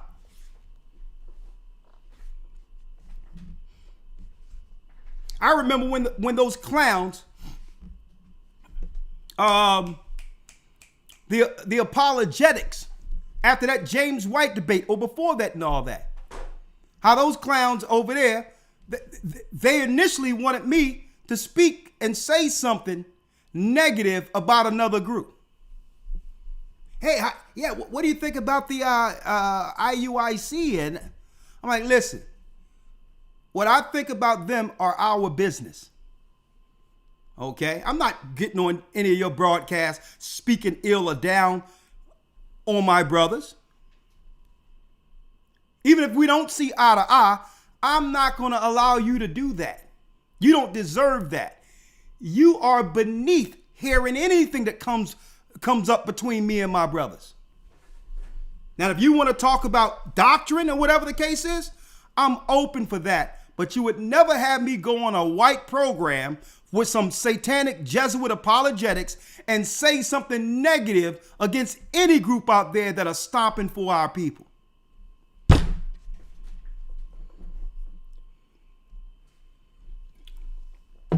I'm like, if you want to talk to me, talk to me. I'm here. They can't. Esau love it when they serve it up and you knock your brothers down. And that's what these other brothers and sisters been coming to America.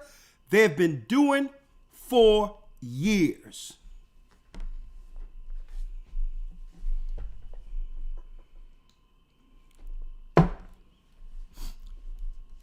Okay? If someone want to ask me a question about doctrine and call me, I'll talk about doctrine. But I'll never publicly get on one of Esau's programs. Hey, man, what do you think about those guys in the purple? Hey, they did. Hey, listen. Why don't you get one of them and ask them about that? I don't know nothing about that. They believe they're Israel. They're doing the best they can in trying to wake up our people. And that part of it should be commended.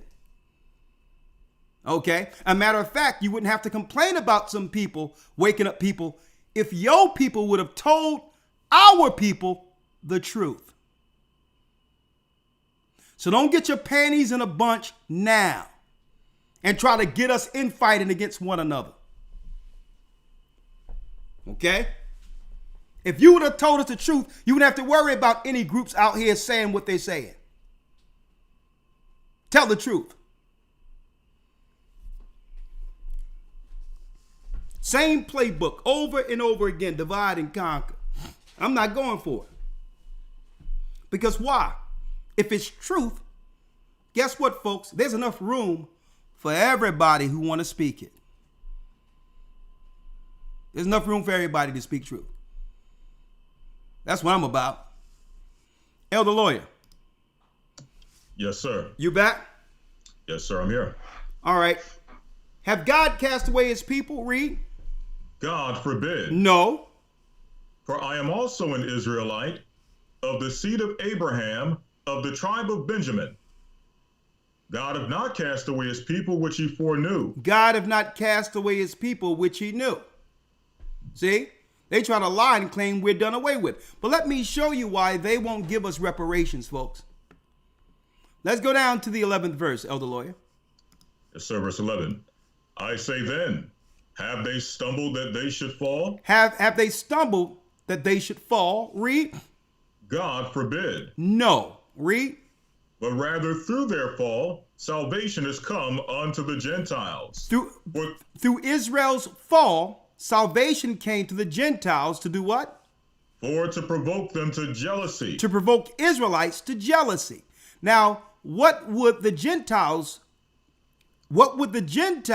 acquire that could make Israel jealous? 12. Now, if the fall of them be the riches of the world. Be the what? Be the riches of the world. The fall of Israel be the riches of the world. So they measure their riches by how low they can keep the children of Israel. If the fall of Israel made the whole world rich, read. And the diminishing of them, the riches of the Gentiles. As we are diminished, the Gentiles flourish financially.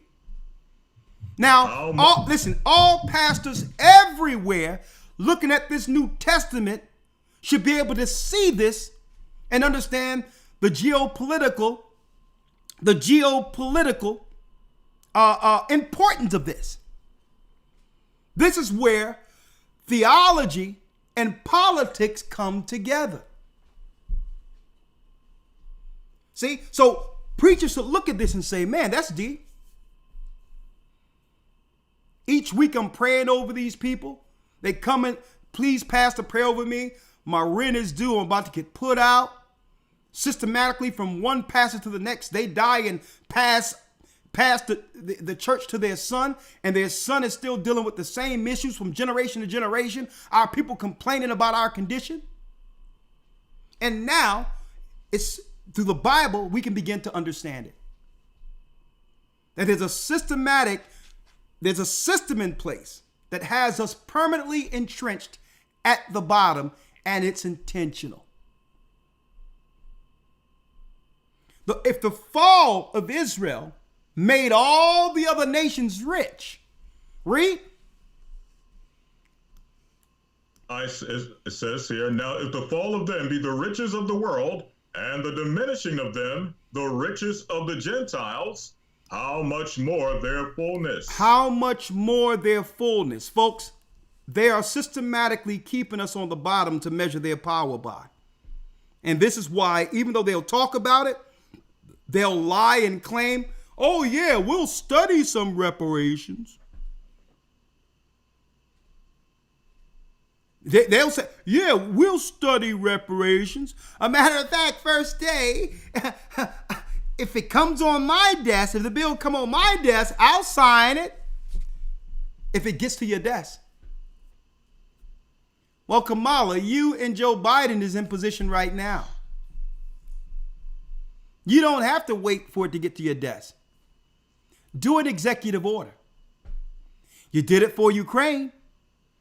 You did it for COVID. You did it for the state of Israel. Do an executive order and say the same executive order that came from Pharaoh of Egypt to let God's people go, I'm giving reparations to give them an opportunity to financially aggrandize themselves with an opportunity based on the work of their forefathers that have allowed me to be here running for president. It sounds like a simple process to me. Elder Lawya, it's deep. Yes, sir. Because I've been looking at this thing. And see, people don't know, folks, the Bible is all about politics. Every empire, it was prophesied our people would actually be ruled by from one generation to the next. That was all politics. A Republican, Elder Lawya, presented an opportunity for the bill of reparations in California for descendants of slaves strictly from America. A Republican, a white man, presented the bill. And guess who shot it down? Gavin Newsom, a Democrat. Using a black flunky. But it was Gavin Newsom. So the Democrats, folks, were a party that was set to keep the status quo, to make sure the children of Israel stay at the bottom. They're the taskmasters of ancient Egypt. Because keeping us in control gives them a job. Without us being impoverished at the bottom, those losers would be fired. There'll be no need for them if they can't keep us under some level of control or impoverished. And how do they do it? They must sell sin to the children of Israel so that the Most High can stay angry at us. Oh yeah, reproductive rights. Oh yeah, your son. Yeah, let me chop off his reproductive organ. Oh yeah, your daughters. Oh, don't worry about it. We can just take some skin and meat off your arm and give you a reproductive organ. Aren't you glad that we have the Black, Brown, and LGBT Alliance? Knowing that in the Bible, these were the activities or actions in the Old Testament that led to our fall. Huh? How did we get here? Where they've aligned us with a bunch of crazies and no one has pushed back.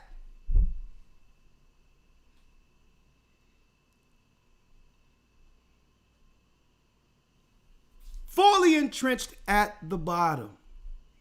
How do we get out of this? How do we get out of this? Aren't you tired of being lied to? I'll wait the first day. If it come on my desk, first day. If it come on my desk after Al Sharpton. And this was 2019. Oh yeah, Kamala Harris. If reparations come, if they put reparations on your desk, Kamala, what will you do?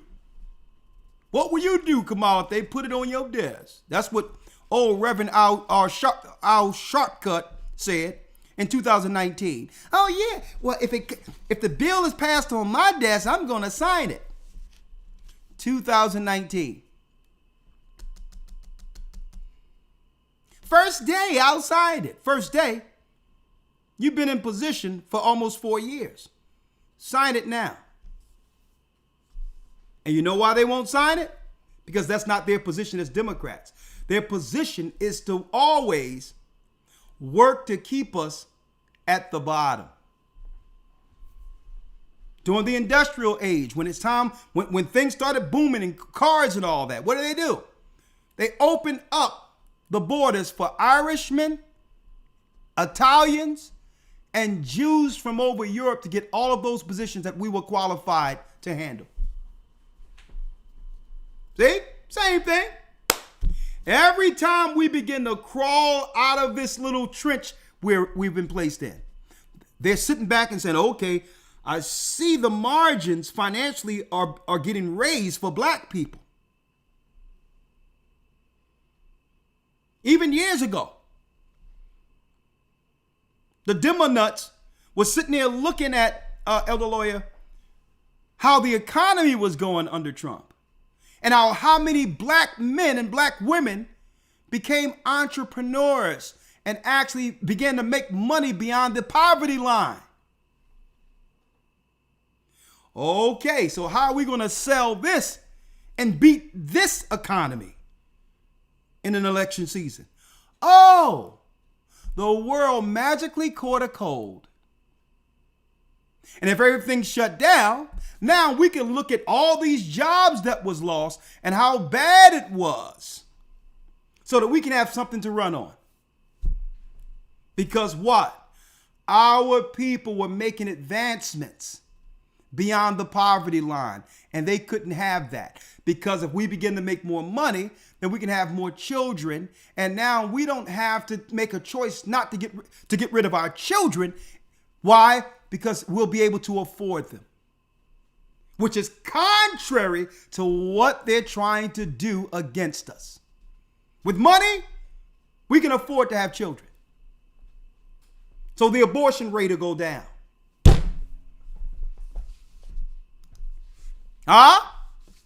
Let's talk. The world caught a cold, and no soon as they opened up, it was right on time during the election with mail-in ballots for, guess what? It was less than 50,000 votes Biden won the election with. Mail-in ballots, anyone? And then after that, no soon as Biden was sworn in, anti-Asian hate crime, and they started flooding the United States with immigrants next to us. Because we were moving too far up on the financial ladder under Trump, folks. They're like, no, we got 4 years of just ripping this whole thing apart based on how great things were.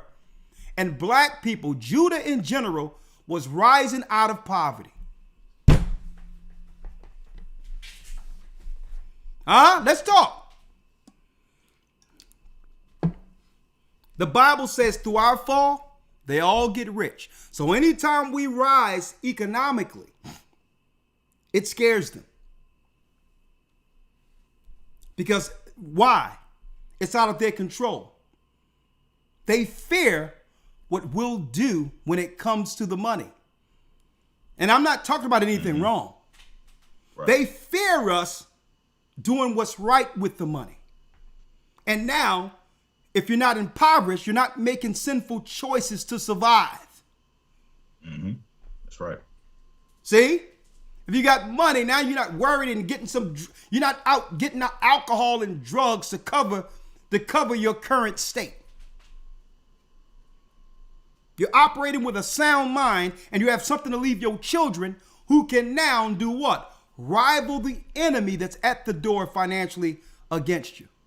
They can't have that. 515-605-9327. Elder Lawya, what say you? And I'm going to pull up the phones. Let's go. Fully entrenched at the bottom. What are we going to do? Are we going to continue to believe the lies? I'll be right back, and then we'll go to the calls. Yes, sir. The Bible. Is it hard to understand? When it comes to reading the Bible, the first thing that comes to mind is the fact that this is the Word of God. The seals have been broken, and the truth is here. And when we go throughout the scriptures, when we go throughout extra-biblical records, we find that the language that God employed, that He used to create the heavens and the earth, was the Hebrew language. Christ said, I came for the lost sheep of the house of Israel. But yet no one, no religious leader, no religious church out there anywhere can now identify the 12 tribes of Israel. Can we? God is quite simple, but it seems as if man makes understanding Him hard. What are those mysteries? The truth of your book and the truth will make you free. The Hebrew and Bible Academy. You're invited.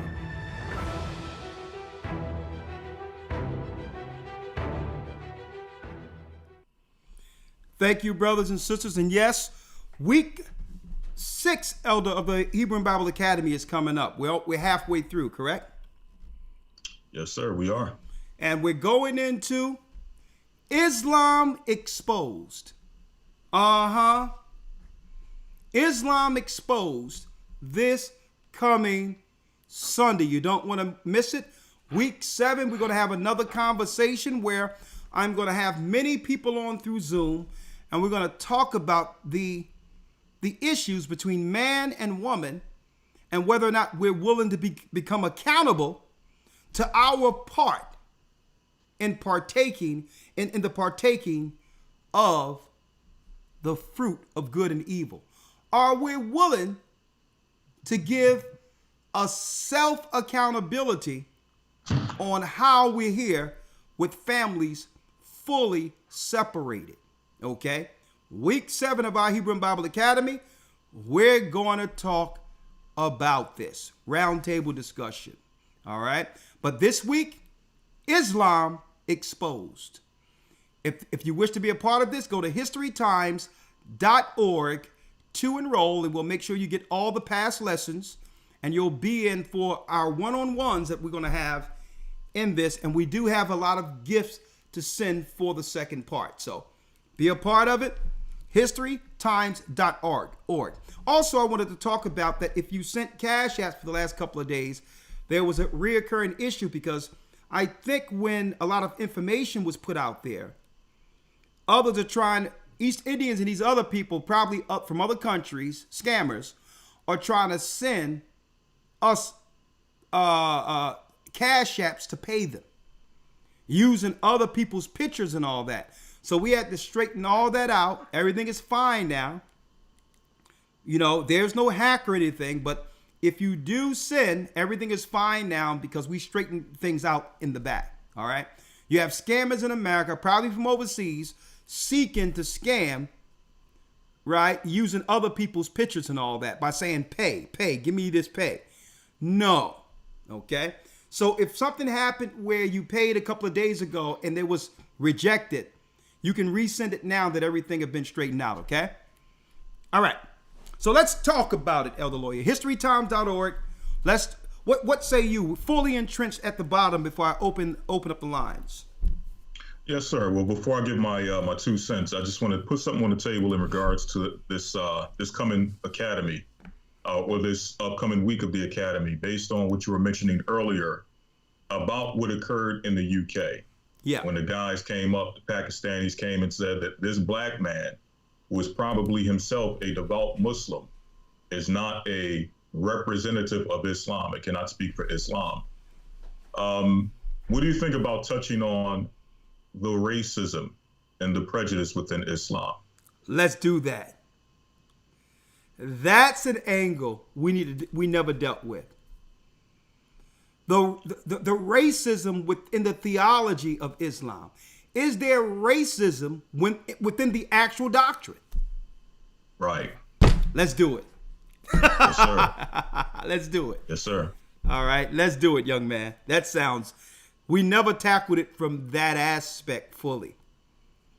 Right. The racist doctrine, which really will it brings a light to what happened to our people in America who began to embrace it.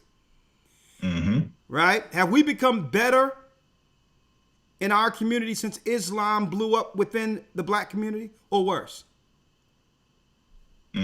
See? So, oh yeah, great angle. We'll do that. All right. What say you, Elder Lawya, before I open up the lines? Yes, sir. I just want to put a few things on the table in regards to this conversation. Usually, and this is coming from both sides of the spectrum, those who are pro-reparations and those who are anti-reparations, who at every turn try to undermine what's actually deserved for those who served in this country, built the infrastructure, and never were actually given their just due, were never compensated for their work. For those dealing first on the side of those who are anti, those who try to undermine. For example, you may have those within that crowd that may profess to be Christians, especially amongst the Black Caucus. Also, some of our brothers and sisters from the diaspora from other countries may claim to believe the Bible, to hold biblical principles and viewpoints or what have you. For them to be anti-reparations, I'm going to show that to be so is actually anti-Bible. It's anti-scripture. Okay. On the other side, for those who are pro, And 4, a lot of times, and I get it, I understand it totally. We're dealing with a political conversation, and sometimes you don't want to conflate or convolute a political conversation with too many different things, because the message gets crossed, and before you know it, we don't know what we're asking for, because there's so many different things flying at once. However, it is sometimes a little disheartening from that viewpoint where, or people who are from the pro angle, sometimes put the Bible on the back burner, as if the Bible is anti-reparations, as if the Bible is anti-justice. And I want to show that, no, the Bible actually speaks to, if a people have been harmed, if atrocities have been done to a people, if precedents have been set for what happens or what a people should receive if atrocities have been done to them, then that precedent should be followed across the board. Right? Yeah. So just reading a few scriptures, and actually you can go ahead and break some of these down. This is 1 Timothy 5:21. Okay, let's get it.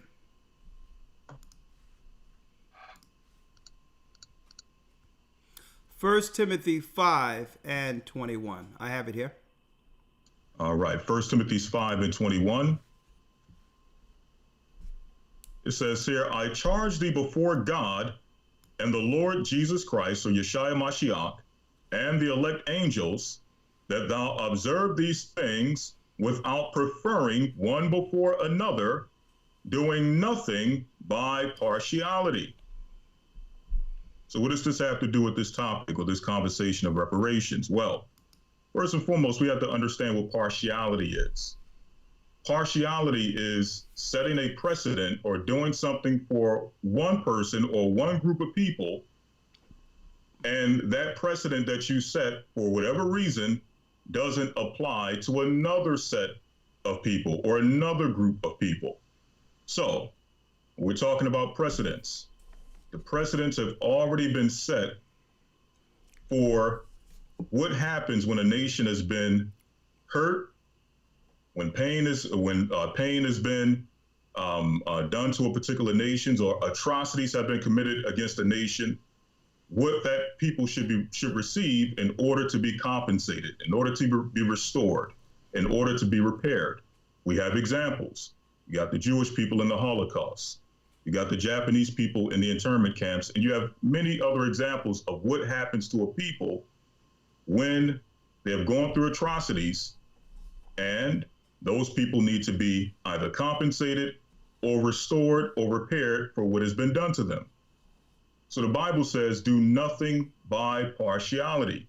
If you're going to set the precedent for these other people, you can't in the same vein turn around when Black people are asking for the same compensation, the same restoration, the same reparations that other people have received. You turn around and tell them to stop begging. You turn around and tell them that they must pull themselves up by their bootstraps. That's against the Bible. Exactly. So for those who are trying to claim that the Bible shouldn't be in this conversation, the Bible helps your argument against Christians who coming out saying that we shouldn't get it. Exactly. Because now the Bible says do nothing in partiality. So why you didn't say this when Jewish people were getting money then, Christian? You got a problem with Jews getting money for the atrocities done against them? Right. Exactly. So you can't say something happened 100 and something years ago when that corporation is still in place, and the children children's foreparents, the children are still here from the foreparents who work for nothing. So the company is still in place. And guess what? The slave, impoverished position has been handed down to their children. So the Bible says, do nothing by partiality.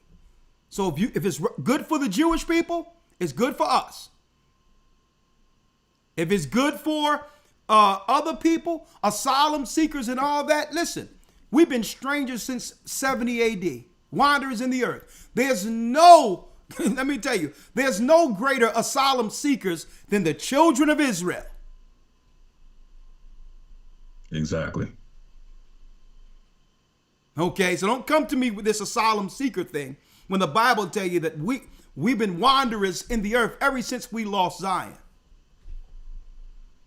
So you can take that asylum seeker money and close the borders and give it to the people who built the country. And the Bible backs this understanding of how to deal with people justly. Mm-hmm. What you have next, Elder Lawya? Yes, sir. Deuteronomy 1:17. Deuteronomy 1:17. Let's get it. All right. Again, I'll read it. You can break it down. The Bible backs justice, and reparations is justice. Deuteronomy 1:17. Read it, Elder Lawya. Yes, sir. Ye shall not respect persons in judgment. Read it again. Ye shall not respect persons in judgment. If it was good for Jewish people, you need to have a Nuremberg trial for the descendants of slaves here in America, period. And have our people decide how it will be distributed. We have enough intelligence amongst our people that can let you know, based on interest, what's owed. Period. So there's no confusion in the matter. Well, who's going to get it? Well, I'm from. We'll decide who gets it. If you're from the enslaved people who were born in America, who were living in America during slavery, and you're those children, you get the money. Right? Period. Look at what happened. You did it for the North American Indians with the reservations and the $5 Indians who came over here and state claimed a lot of this, gave casinos and everything else. The Bible says, you shall not respect persons in judgment. How is it good for everyone else except Judah? Mm-hmm. Read on. But ye shall hear the small as well as the great. Ye shall not be afraid of the face of the man, for the judgment is God's, and the cause is too hard for you. Bring it unto me, and I will hear it. And it says, be not afraid of the face of man. Oh, man, if y'all give this money, you're going to break the... Listen, the Most High say, don't care what someone will think or how they fix their face up. Oh, because you're not getting it, it's an issue. Mm-hmm. The Bible says, don't be afraid of a man. Judge righteous judgment, even if people disagree with it. It ain't none of your business. What's next? Yes, sir. Leviticus 19:13. Leviticus 19:13. Let's read it. Thou shalt not defraud thy neighbor, neither rob him. The wages of him that is hired shall not abide with thee all night until the morning. And guess what? The wages that were taken from our people are still in the hand of the families and the children of those families who are living today. They have stolen. Exactly. They have stolen wages still within the stock market that belongs to us. Mm-hmm. Yes, sir.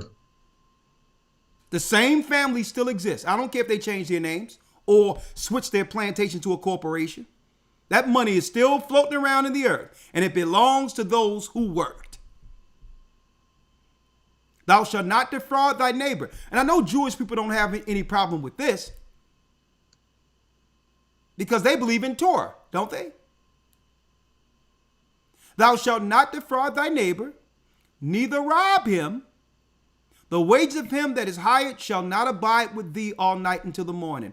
And y'all, guess what? You've had our wages. Y'all stole our foreparents' money many mornings.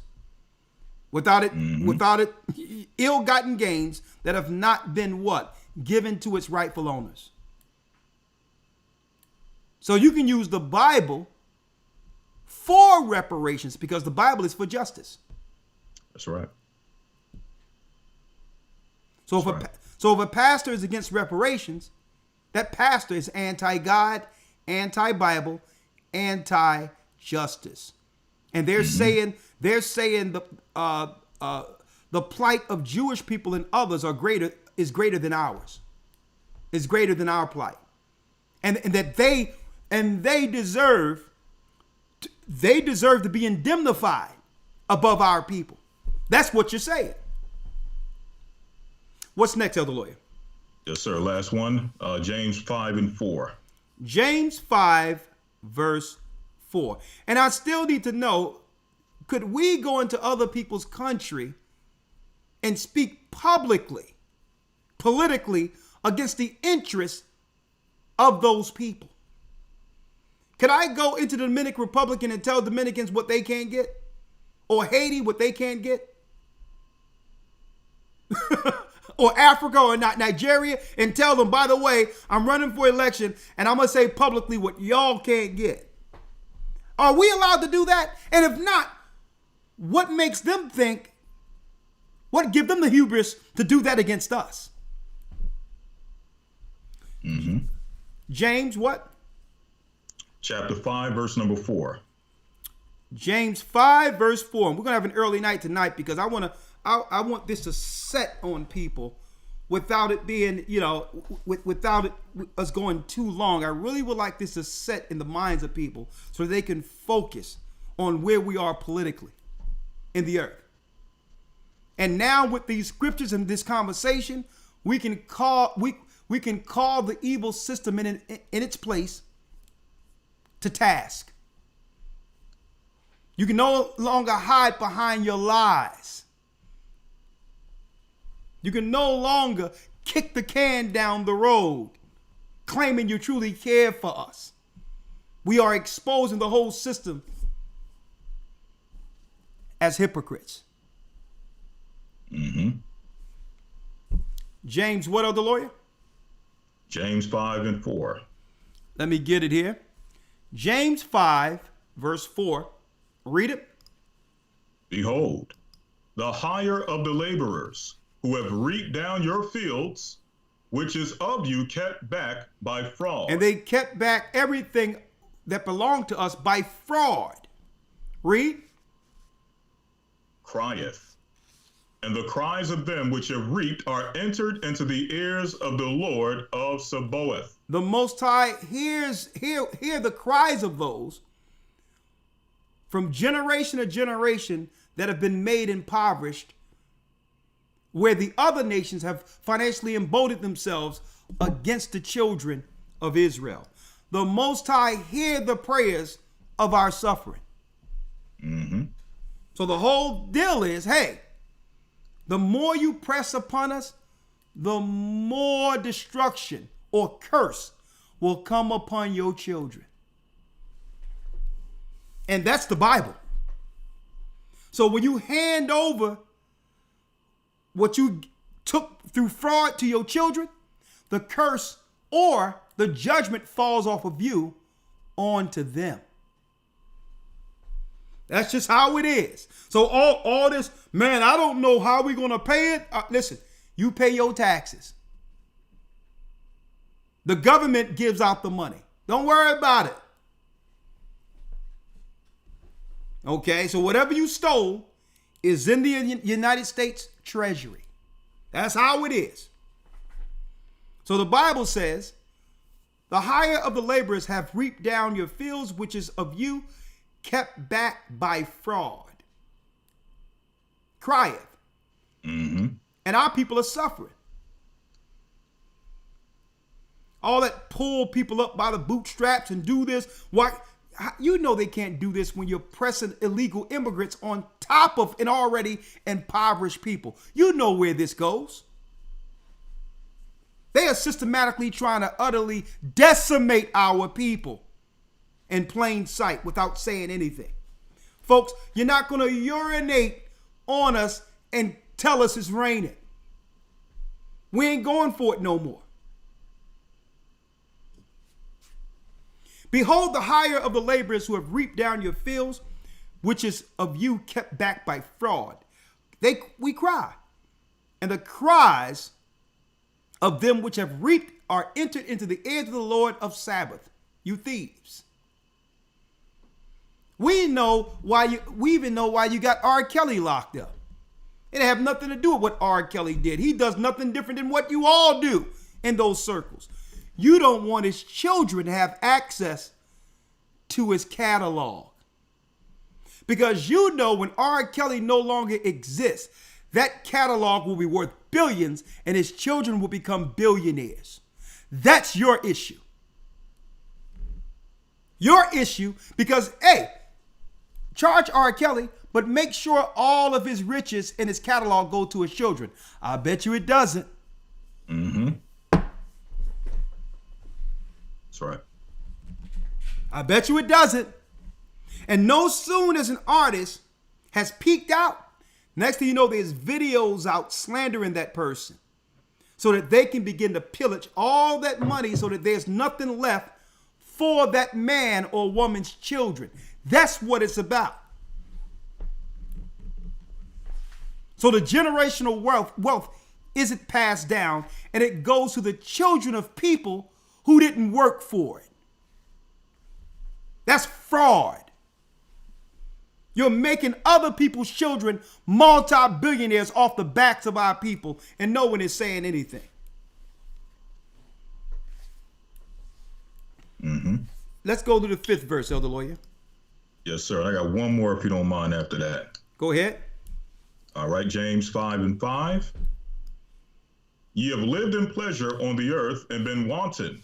Ye have nourished your hearts as in a day of slaughter. Read on.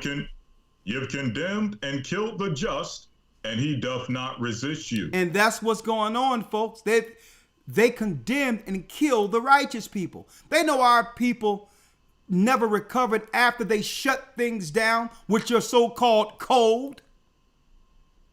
Then open up the borders, incentivize illegals in the cost of billions to fight, kill, and to destroy the tribe of Judah in these neighborhoods. They've incentivized a war to make it where our people would never get to the same status we were before the so-called virus.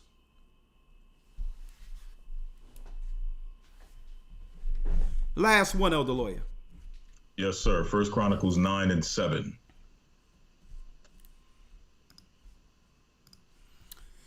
1 Chronicles 9:7. Let's read it. Yes, sir. Who goeth a warfare at any time at his own charges? Hold up. 1 Chronicles 9:7? 1 Corinthians, Salakia 9:7. I'm about to say, yeah. 1 Corinthians, all right. 9:7. Let's read it. Who goeth a warfare at any time at his own charges? Who planteth a vineyard and eateth not of the fruit thereof? Yeah, who builds a country and their children don't benefit from it? Mm-hmm. I need y'all to think about that. We planted the vineyards. We built the plantations. Okay? We plowed the fields. We built Wall Street. Who build a great nation where their children cannot partake of its fruit? That's insane. Read. Or who feedeth a flock and eateth not of the milk of the flock? Say I these things as a man, or saith not the law the same also? The law says it also what? For it is written in the law of Moses, thou shalt not muzzle the mouth of the ox that treadeth out the corn. How can you muzzle the people who work to build the country and not give them food to nourish themselves so to continue working in the country? Mm-hmm. If you muzzle an ox, it's going to fall dead and no one benefits. Right? Mm-hmm. Do God take care for oxen? They care more about cattle than God's people. Mm-hmm. They don't muzzle their oxes when they're dealing with their farms. See? Because they know what? That same corn and nourishment that's in the field, that's feeding that ox, is going to allow that ox to have enough power to pull more. Mm-hmm. And to grow more. Folks, they care more for animals than the children of Judah, than the children of Israel. Imagine this. Imagine an ox coming from another field, from another country, to come examine the ox that have plowed the field, have done all the hard, heavy lifting, all the hard labor. And this ox from another country comes to this ox that did all the hard work and tells him, listen, you don't deserve no corn. Put the muzzle on him. Yeah, we did all the heavy lifting as the ox. And then an ox come from another country and say, no, all the work you did is for me. And y'all need to muzzle this ox who made all this bountiful fruit here that now we can take advantage of. That's right. Just imagine that. So if anything, brothers and sisters, these guys who are reparations and all that, whether it be Tariq or whatever, they need to examine how the Bible backs their claim. And as long as they're anti-Bible, the conversation will always stay divided. Because the Bible actually gives them what? The moral high ground to do what our people did before leaving Egypt. And think about this, folks. You're not going to do it without some type of belief system behind it. The Jews were able to get money through the Holocaust because they were able to do what? They was able to stand as a religious group who believe in justice according to Torah.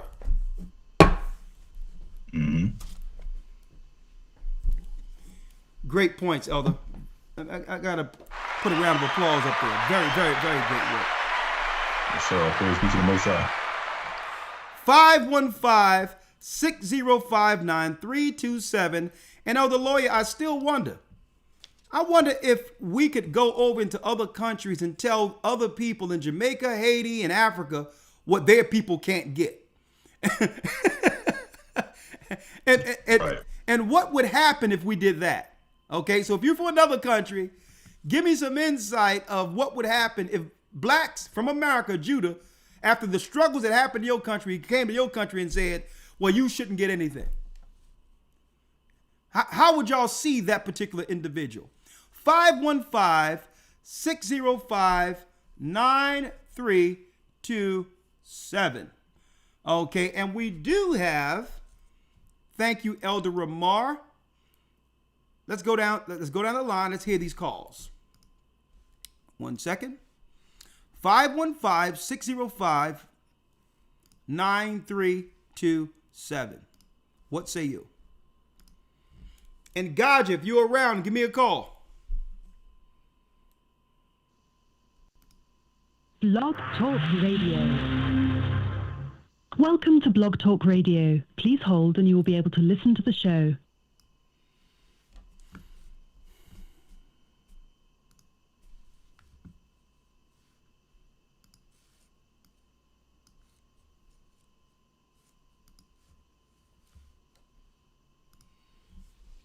All right, there I am here.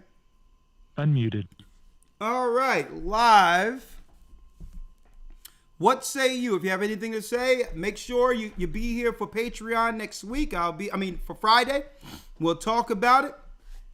We're in a new month, which started Saturday sundown. We're in what we would call the 7th month now. A change of fall happened Saturday sundown. So we're in the 7th month. Oh, there he is. Oh, there he is. Oh, let me bring Elder Gaja in the house. Hold on. Let me bring him in here. Participants. Let's see. Let me see if I can add a caller. There he is. Did I merge him in? Shalom. Shalom, Elder Gaja. Elder Gaja in the house. Where you at, young man? I'm right here. Can you see me? Can you hear me? Oh, I can see you, but you need to put some more light on you. Yeah, the lighting is very, very, very dark. What you in the car? That better? Yes, sir. I guess you heard the broadcast.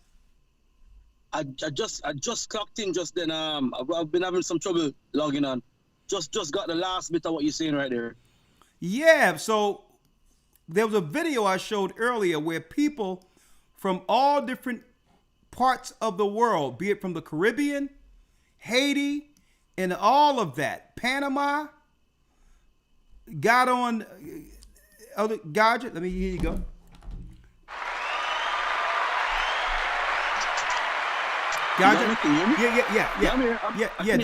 They got on news programs throughout the United States saying that our people, blacks in America, shouldn't receive reparations. So my question is, could black Americans or Judah, could we go into other countries like Haiti or Jamaica and tell the Jamaicans what they can't get? Yo, hey, Elder, check it, right? Check it out. That is crazy in of itself. You with me? Yeah. That's a crazy conversation, and check it. I saw, right? And I'm not talking about something that I heard. I know somebody who crossed over the border that they let into America like that. I mean, I have never seen anybody show up at a border and get processed. Get stop illegally and get processed and put in. So I think there's a propaganda wheel, something going on where they're telling these people that, yo, you need to say all of these things for us to give you an admission into this country.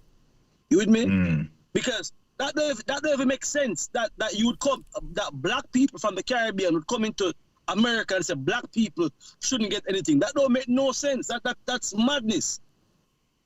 Yeah, but let's look at the other side. Would that be possible for us to come to Jamaica and do that? Nah, you get stoned. He said you'll get stoned. So what does that say about our people who continually allow this? I am, you know what, man? It's a deep question in itself. You with me? Yeah. It's a deep question in itself. I believe a lot of Americans, Judah, you know, don't have a self of belonging or purpose in where they are. They get rolled over by anybody. Anybody comes in and do everything, especially what's going on right now with the so-called, you know, the Indians and all them that coming into America and doing what they're doing with no recourse, with nobody saying anything. You understand me? So it's deep in itself. There's a slumber going on right now that's unprecedented. I'm gonna tell you this, Elder Rawchaa, though, and I said it during the academy. This thing isn't going to go like they think it's going to go. Because that's why the Bible tell you about Judah. I tell you, sometimes it take us a while to figure things out, but once we know, it's on. And can't nobody turn up like Judah. That's why the Bible tell you in Genesis 49 that Judah crouched down like an old lion. Who shall rouse him up? Elder, listen, I'm literally 15 minutes from the house. Let me get in and call you back. Is that okay? Okay, do so. All right, I'll be waiting. All right, man, cool. I'll call you 15 minutes. Yes, sir. And even God just said, no, that couldn't happen. No, another nation could come to the United States and tell our people what they aren't going to get. God just said no. He says, listen, they would hang Judah in Jamaica from a light pole. If we were to go into Jamaica and speak on the radio and say and undermine them trying to get forward politically or financially. And for those who missed it earlier, let me just play this real quick. The brother Daniel Kalua said, nah, I'm not in position to speak negatively or at all politically on what's going on in the United States because black people have done everything to give me opportunity. I can't speak something negative against Americans, black America. It's not my place. So let me tell you. So my hat's off to this brother. That's respect. But then we get people like this. I'm concerned about what's going on in black America. They're more concerned. Let me get it. Then we get people like this. Actually, I could fall into that category. I honestly have called a...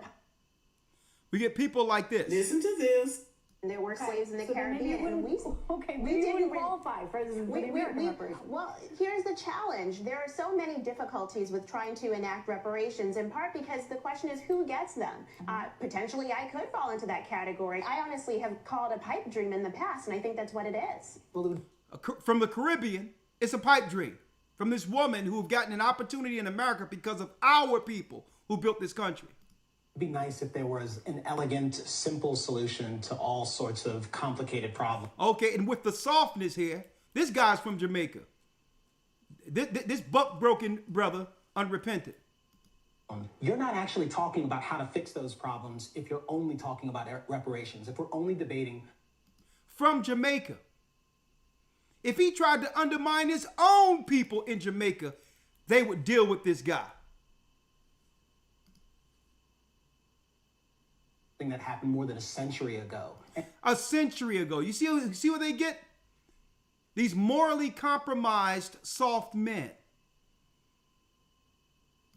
And we're probably never going to do this. It's not clear to me why we're pursuing this thing. Is it fair that there's no reparations, no restitution, nothing? Should the Irish get reparations, by the way? She would rather Irish people get something. Need not apply signs when they came here. And she's also from the Caribbean, coming into the United States with the opportunity that was afforded her through us. Through us. I can't do this in the Caribbean. Neither would I. I would feel dishonorable to speak against the plight of my own brothers and sisters suffering in other countries. Here during the progressive era. I mean, how far do we want to take this down? Are we acknowledging that there are ugly spots in history? Because 60% of the world would be entitled to slave reparations if you want. Okay, then tell the Jews that for the Holocaust. To play that game. Well, here's a fact. Slavery ended 154 years ago. It's been it ended 150 some odd years ago. A long, long time since we had slavery in this country. You have people like my family. I'm black, but my family came to the United States in 1962. My parents are from Costa Rica. And I wonder how your parents were able to come in 1962 and what, during the time of segregation, what people were you living around protecting you? From Costa Rica telling us what we can't get.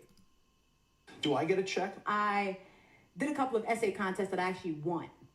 And I won like NAACP AXO award for this essay and something else. I can't remember another, She's from Nigeria. I ended up winning money. And the essay was, do you think black people should get reparations? And I was like, no, you didn't work for it. And she said it with her chest. No, you ain't worked for it. Was, do you think black people should get reparations? And I was like, no, you didn't work for it. We worked for your behind to get here.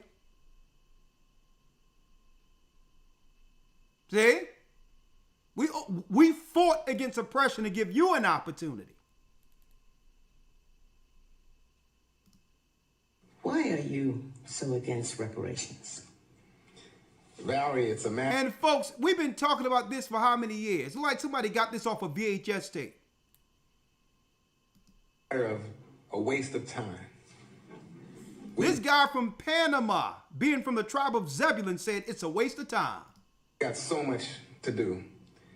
And yet you have people who invest so much energy and attention on what I consider to be a dead-end idea, a dead-end movement. If we were to pay... And then we got Saucy Santana's nephew here. Reparations today, we would only divide the country further. We would... He Boricua Taino from Puerto Rican. We only divide... And you notice they're using all the soft men to oppose this. So that these guys can get sexual access. And they think they're in a private club that's above their own people. Insult many black Americans. So you are an insult. 701 area code. Let's go down the line. Shalom. Shalom, Elder Rawchaa. How are you tonight? I'm blessed by the best. What say you? You are very blessed by the best. His name is Ahaya. That's what I say. Yes, it is. Let's talk. I'd like to start this conversation out by saying you have to con science before you can grow a consciousness. Con science, that's good. Mm-hmm. Just thought of that last night. Okay, So I'll share it with an hope. Okay. What say you? Have anything to say on the topic?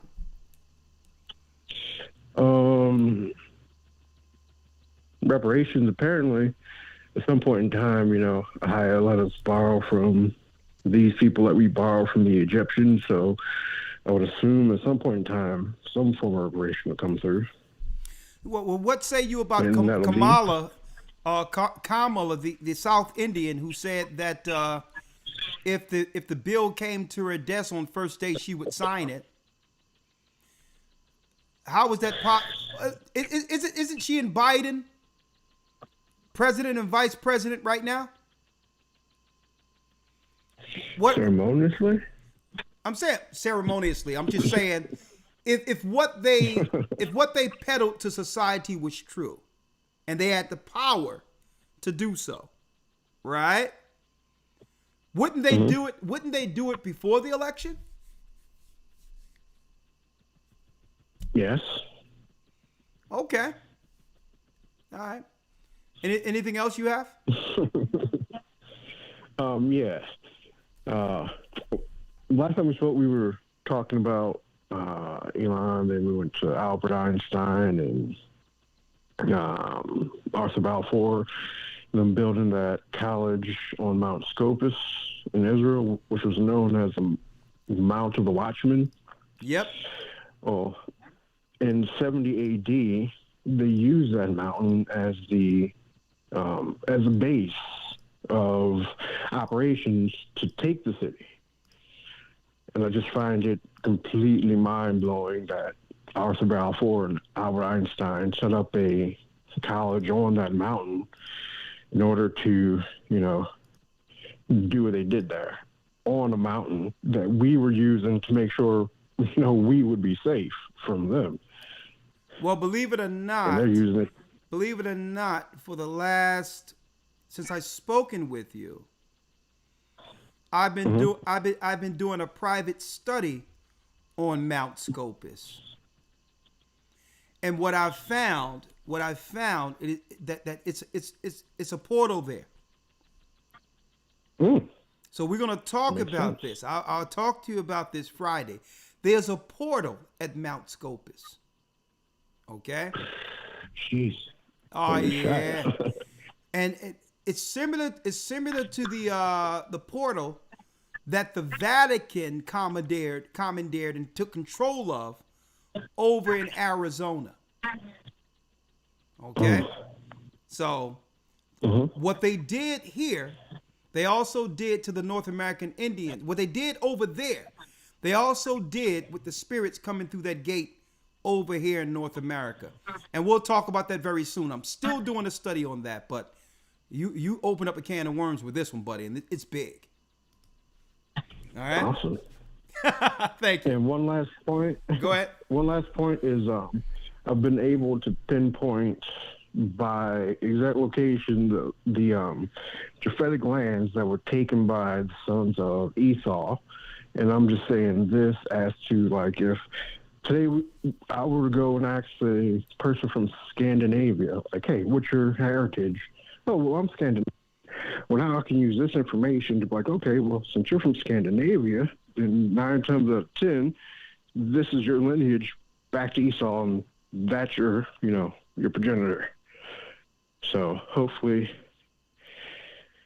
I could share that information with everyone else. Okay, and, do you as have we're walking through this. Do you have it? Yeah, I have it on my phone. Yeah. Okay, I can send it to you. Listen, put it together, right? Like have you been in the academy with bullet points? Yes, sir. Okay, put it together through bullet points with all the sources and send it to my email as soon as possible. Gathering as one, the number one at AOL.com. And I also used The Legend of the Jews on the GOCC library and the Edom in Germany. So yeah, I used all that information from the Academy I've gathered. And I've been able, like I said, pinpoint accurately, okay, well, yeah, these ones went to this prophetic land, and now they call it that. Brother, that's cold. I need that now. I'll go to sleep on that one. Absolutely. Gathering as one at AOL.com. Put it together in a little study, bullet points, and send it to me tonight. I will do that, Elder. My brother. Hey, nothing like studying. I really appreciate you. All right. Greatest thing in the world. Got to study to show ourselves approved. Hey, brother, the more you dive in, the more you search, the more the Most High will send. That's just the way it is. My brother. I love him for it. All right. I'll talk with you soon. I really appreciate you, brother.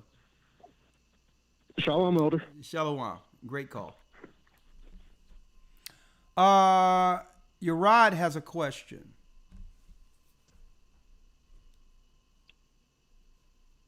Shalom, Elder. Shalom, Urad. What say you? The floor is yours.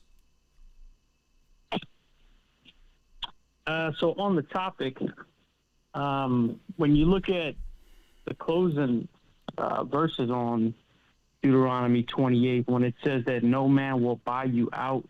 Yeah. You know, it's my understanding that we know the Almighty, he says the gold is mine, the silver is mine, you know, the cattle on 1,000 hills. When he says no man will buy you out, I just feel well, let's not deal with what we feel. Let's deal with what the scriptures say. Gotcha. Let me get the scripture. Roger. All right. Understood. Well, when we read that and it says buy you out. Okay, listen. It doesn't say buy you out. It says no man shall buy you. Buy you means redeem. That means redeem, right? No man will redeem you out. Yeah, because that's Christ's position. It was through his blood that gives us another opportunity, redeeming us back to the Father. Through his blood, we're purchased. That's all that means. Gotcha. So with this verse right here, when it says that you will go into Egypt again, you know, by ships and wood and stone, and when, you know, speaking prophetically about what was going to happen, do you think, or is there scripture to support a so-called set of reparations that may come, or is our promise, you know, the kingdom to come? See, but here's the whole deal. It's not an either or here.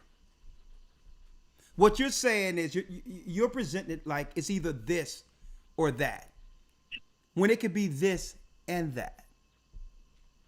Like, it don't have to be one or the other. That's how you presenting it. This is not saying that they can't give us reparations, because there's a biblical precedent that's set according to the Bible what they're supposed to do.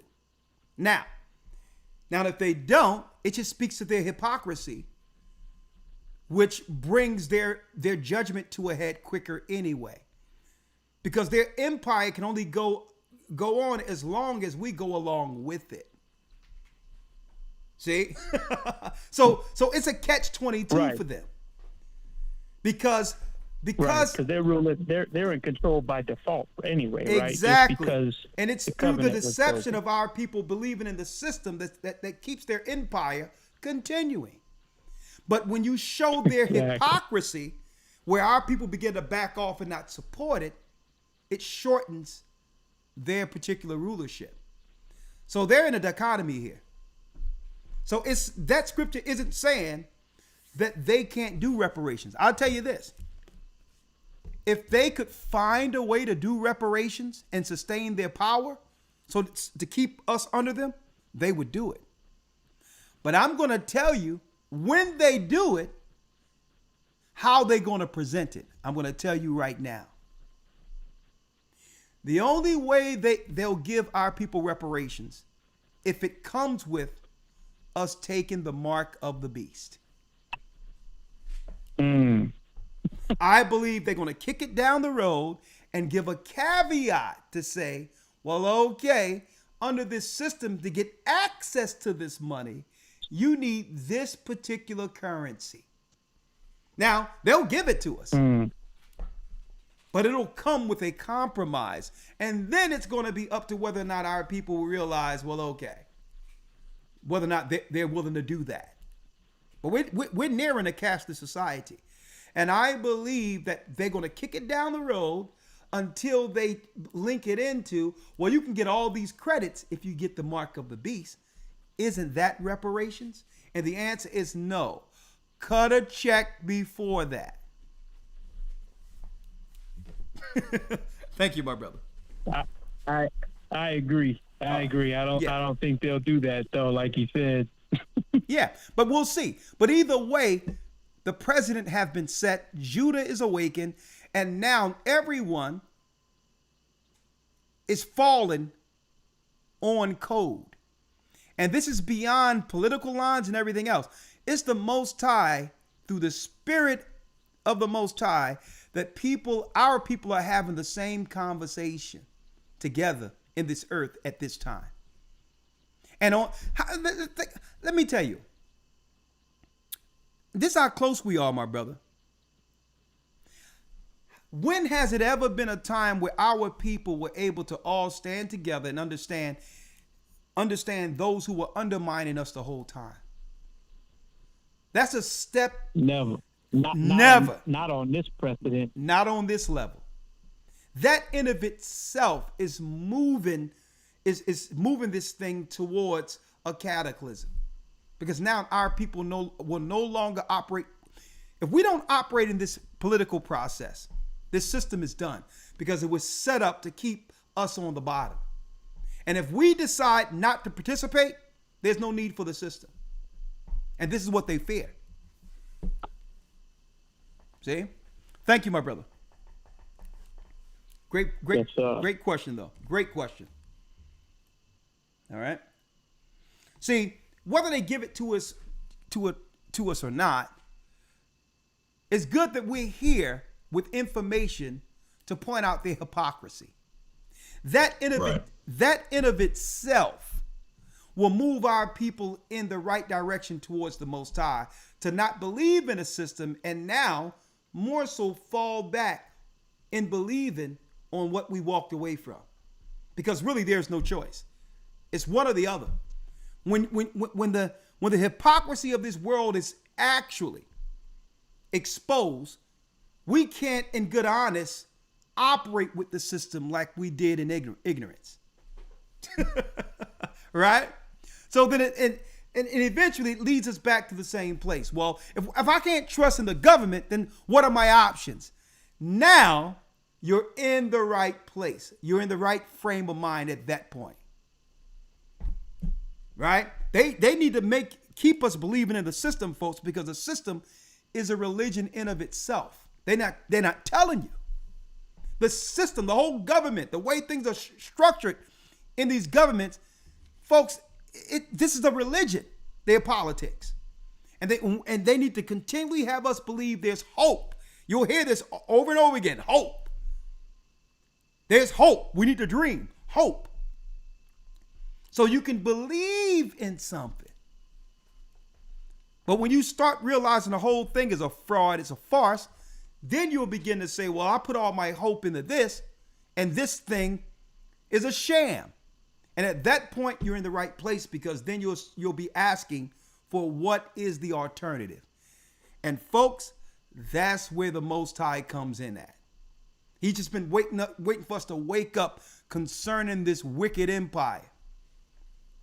And now he'll open an option now greater than this farce. Okay? At that point. All right? Let's go down the line. Jerron has a comment. Jerron. Hello, how you doing? Can you hear me? I can hear you fine. How are you, sir?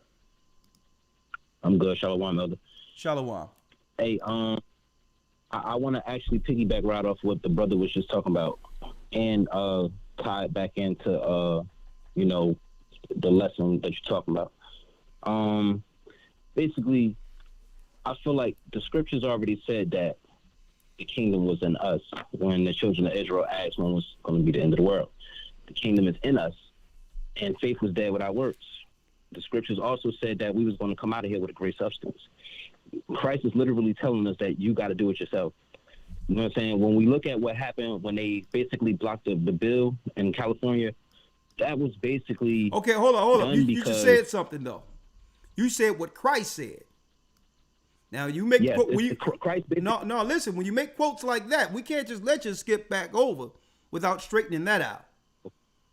Christ said you're going to do what with yourself?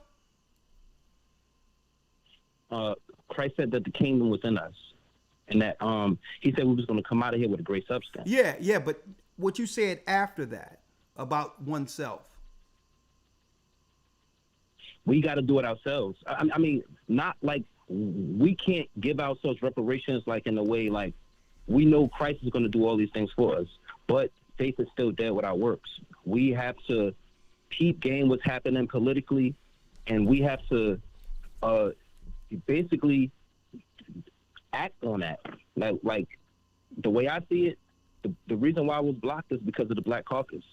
The woman you mentioned earlier, she's a part of the Black Caucus.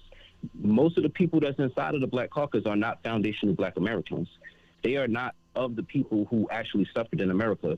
The people who came over, they are brothers and sisters in the other tribes. Okay. Many of them. So they feel it doesn't benefit them. Yeah. They like, you know, especially the ones that's not in the truth, the ones who don't know the Most High. Okay.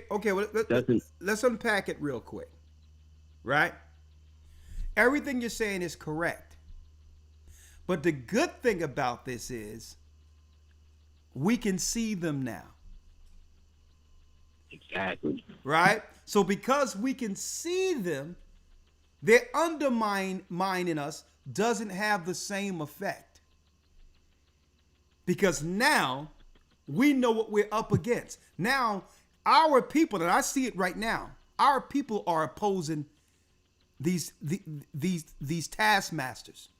Be it Roland, at one time, Roland Martin and all these people were able to undermine us without us even realize what they were doing. And now they're being faced. If you're going to be their lackey, then now you're the one that you're going to take the licks for standing in the gap. See, and listen, that's where at one point we didn't recognize that they existed. But our people are now stepping to Roland now. Our people are now pointing. We never did this before. So it's still blowing the lid off of this facade called America and showing that their true intentions through their so-called democracy is to keep Judah on the bottom. And I believe our people are waking up to that. That this system isn't set up with equal opportunity like they've claimed for years. And there's no hope the way things has been with us moving the needle, believing in the system that have been constructed to keep us on the bottom. So the good thing about this, brother, is that more and more of our people are waking up concerning it. That's the good part about it. Now, whether or not they give us reparations, hey, it's a caveat if they do. But the fact that they won't points out their hypocrisy, and that in of itself will begin to wake even more people up concerning what this system has really been constructed for. And that's my point. All right? You know, Elder, I want to say, I agree with you, Elder. Yeah. I think that the kingdom is in us as well, though. I believe that, brother, like, we brother, can, listen, it has always been in us. Again, like I told the brother before you, this is not an either or conversation. What we're doing here, brother, is dropping wisdom to show the hypocrisy of a nation who sell us one thing, but really they're in place to do something else. So the kingdom, Christ said the kingdom is within us. Okay? Let me tell you, we've always survived against all odds with the deck stacked against us. We're resourceful. Okay? So whether they give it to us or not, brother, a remnant going to survive through this. But what we're doing, and listen to, brother, and this is where the wisdom comes in at. See, Christ says that I send you out to be fishers of men. Right?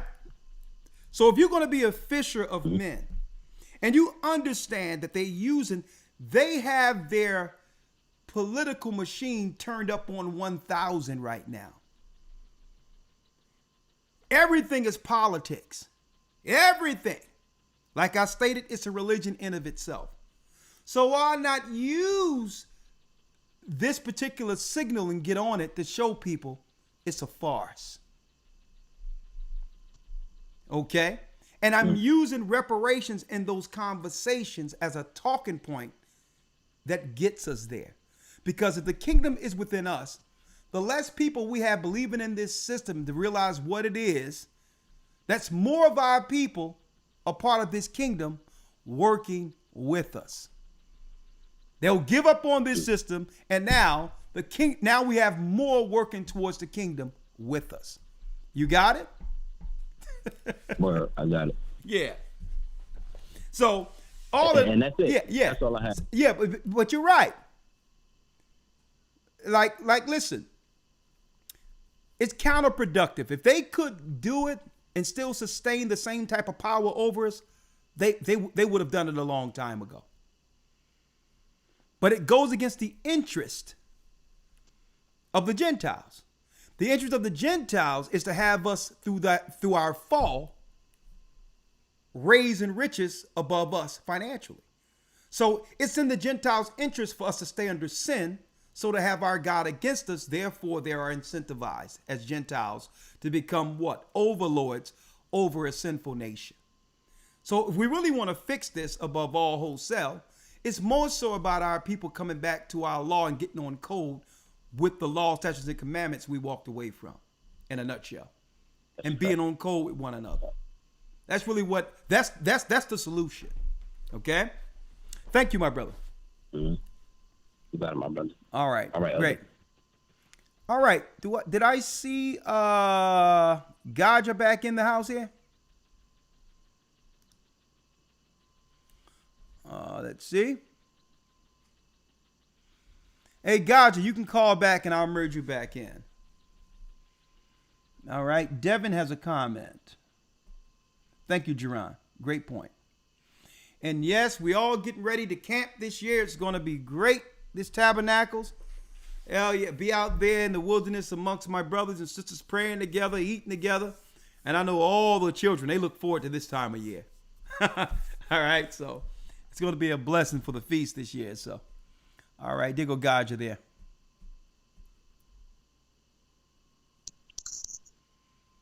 Hey, Gaja.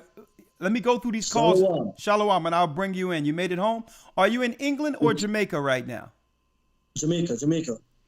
Did you hear about this new law for traveling in the United States now? Traveling from the United States over into Europe? I know what they're saying. Listen to what the Tin Horns are saying. They're putting this out there without any fanfare. When you go to travel plan, Gaja. Mm-hmm. When you go to travel plan, it shows here. Hold on, let me get it here.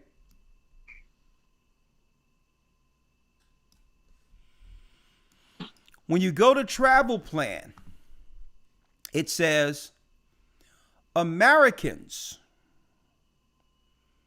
will have to get fingerprinted and registered traveling to Europe from November. Listen to this. Mm-hmm. For years, Americans have been allowed to enter most of Europe unrestricted. Now, they're letting all people come over to America unrestricted. At the same time, they're restricting Americans. Listen. For years, so they want to put us in a hot pot, pressed by all these people, without being able to freely go to other places like these immigrants are coming here.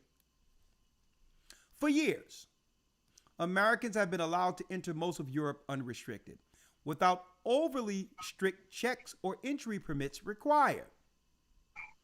In some airports like Charles de Gaulle in Paris and Fiumicino in Rome, they're even allowed to use e-gates upon landing, like they're Europeans. So it was okay when Europeans were doing this, right? When white people were doing this, it was okay. It wasn't until our people began to travel. Now listen to this. Starting from November, however, they will be faced with additional bureaucracy.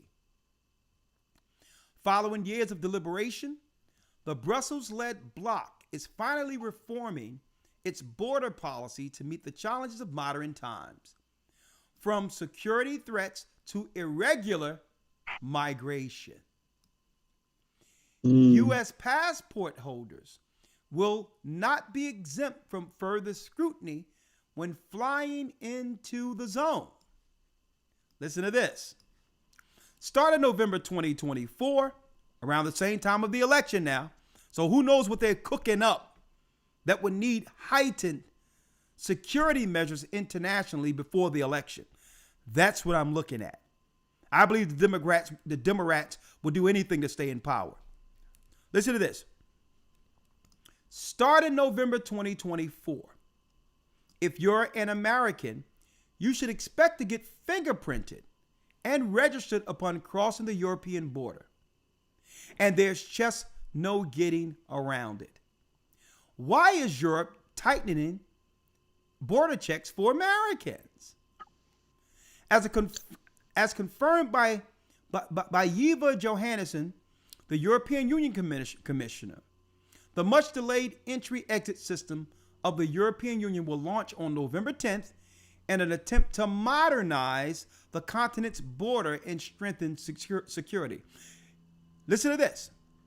In case you're still wondering what ESS entails, it refers to biometric system that will use a traveler's digital photograph, personal information, and fingerprints to control their border movements. Now, America, you can't control the borders here, right?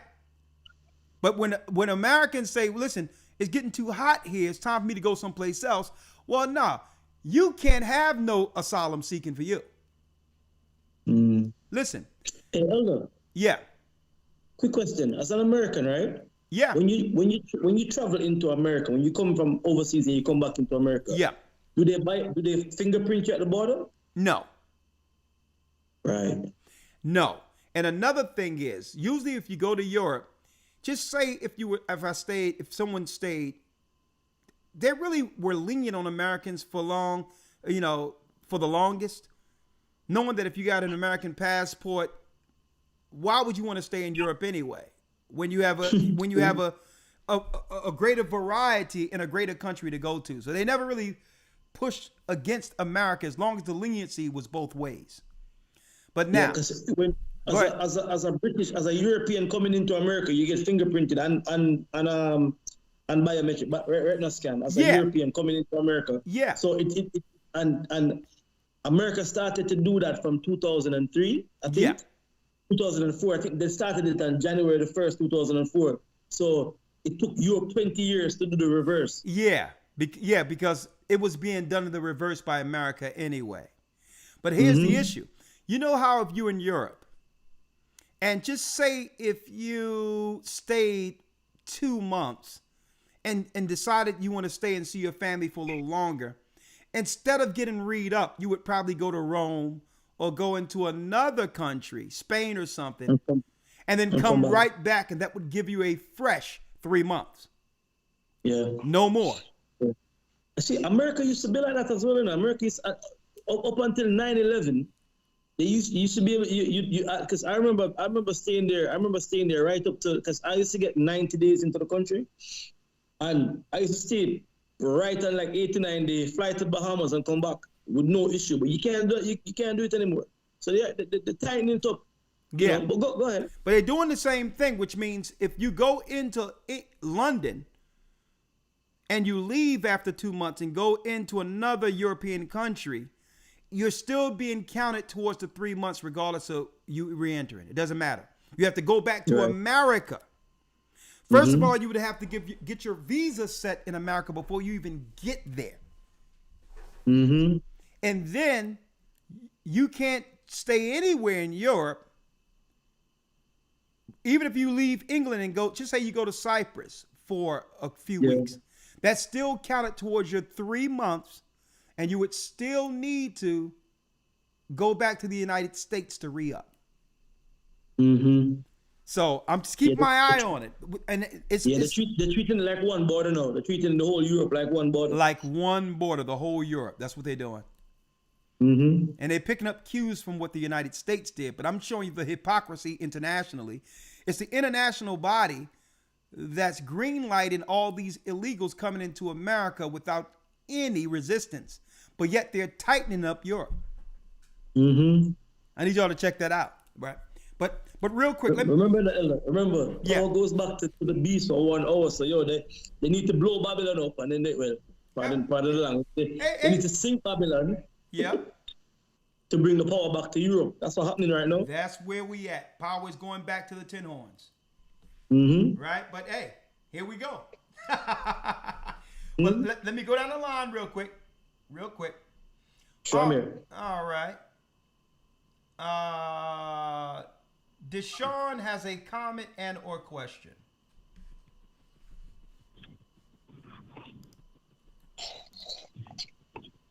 Yes, Deshaun. Good evening, Elder. How are you? I'm doing well. 1 second. 1 second real quick. 1 second. 1 second, okay? Okay, can you hear me all right? Yeah, I can. Give me 1 second. I'm gonna put your voice on the I'm gonna switch up the audio device. 1 second. So that God and Lawya can hear you at the same time, okay? Gotcha. Studio display. Okay, say something. Hello? Yes. Yeah, the floor yours. How you doing, Deshaun? I'm doing all right, Elder. First off, I want to give all praise to the Most High in the name of Yeshua, by Hashem Yeshua, Al-Barak, HaKodesh. I just have a question, Elder. I'm 28 years old, and, in all honesty, I stay at home with my father.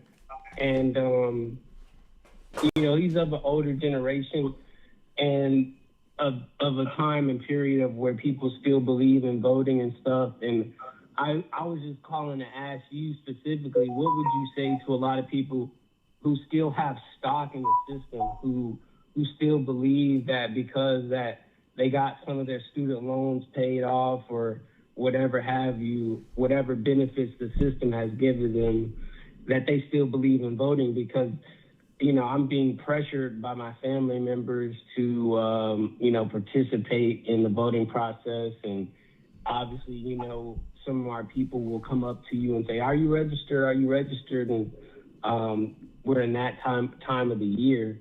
And I also wanted to make the point that what are some things that, young men like such as myself can be doing so that we can, bring forth the kingdom, especially in times such as these. What city and state you live in again, brother? City and state?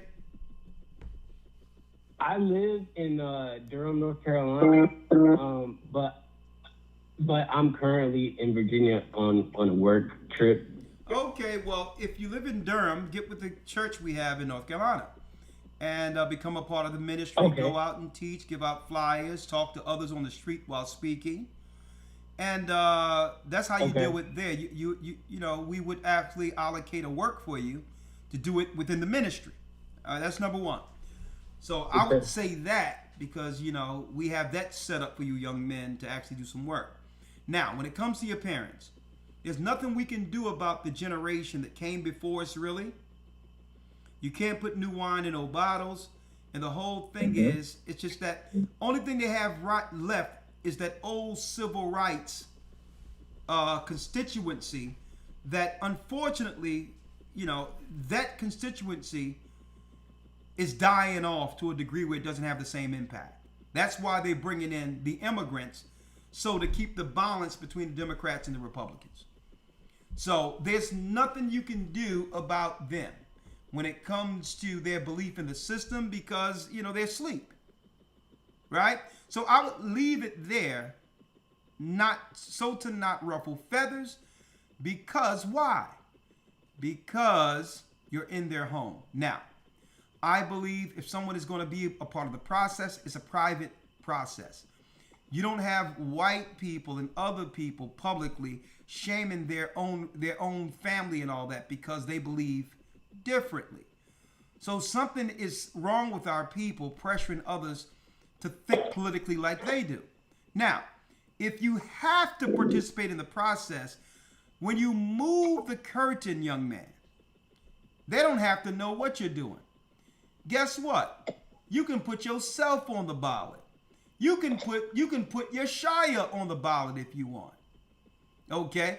You don't have to vote for none of them. You can actually put whatever you want on the ballot. They don't have to know who you went for. You can put yourself on the ballot. So if you're living in your father's house, be wise as serpents, harmless as doves. They under a, believe it or not, a spell every 4 years. It's a religion. So don't rock the boat, because right after the election, they're gonna wake up out of their psychosis and go on with their life for the next 3 years, like voting never happened. So exactly. So here's the reality: don't rock the boat. Don't argue with them. If they're gonna have you go in there, you don't gotta tell them who you're voting for. Put your Shia on the ballot. Okay? And don't vote for none of those people. It doesn't matter. Local, don't do down ballot. You go in there, and for everybody else, whether it be Senate, Congress, judge, whatever that, just put yourself on there. That's it on that. Okay? That's understood. That's understood. Thank you, Elder. All right? Don't ruffle any feathers, because yes, sir. It's like, that's what it is. Every year, it's this time in Christmas where people go into a psychosis. Christmas time, they go into that spell until the ball drop and wake them out of their spell, out of their hypnosis. So it's Christmas, and then when the ball drop on New Year, they wake up and go on with their life like nothing happened. Same thing with an election. Okay, the day after the election, you'll have your father back. All right. Yes, sir. And be wise as serpents. So you can go in there.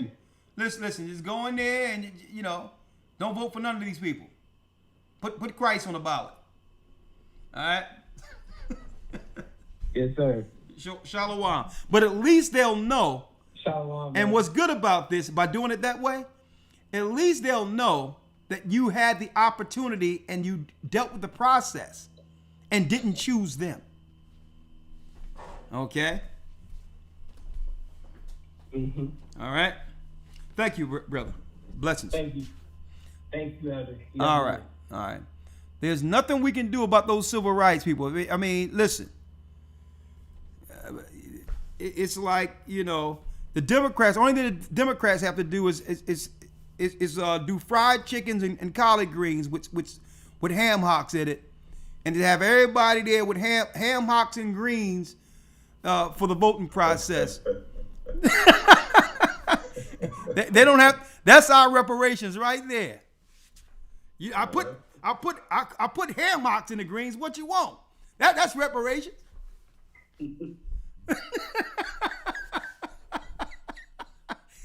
What you want? I could have gave you these greens dry now.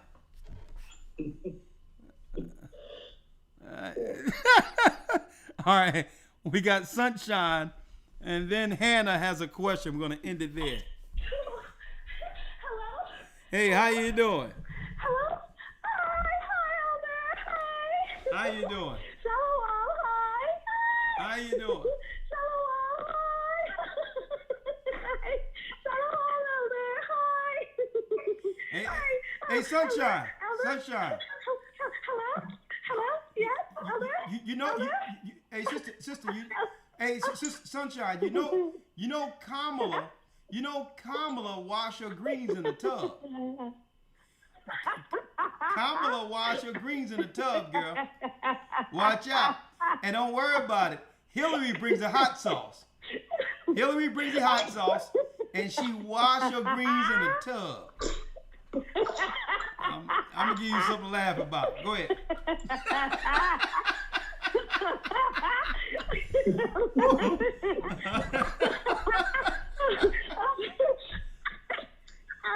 I gotta pull that up, man. Well, go ahead, sister. Go ahead. Okay.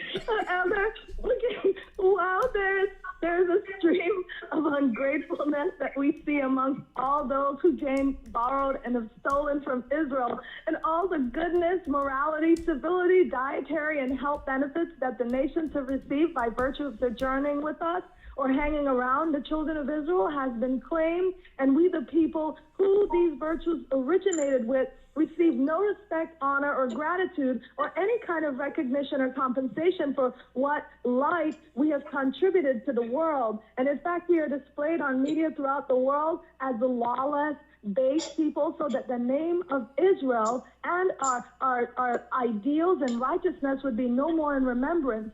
And with the lies stacked against us, who we are as the children of Israel, and the lies stacked up against what we have contributed to the whole world, and even the lies stacked so we can be dog eat dog amongst one another. All the while, the whole world has grown in wealth and influence, thriving on our spirit, intellect, capacity, and God-given creativity. And without reparations, we then see a blatant admission by the perpetrators in actions, in broken promises, and in partiality, like Elder Lawya was saying, and non-repentance or no remorse.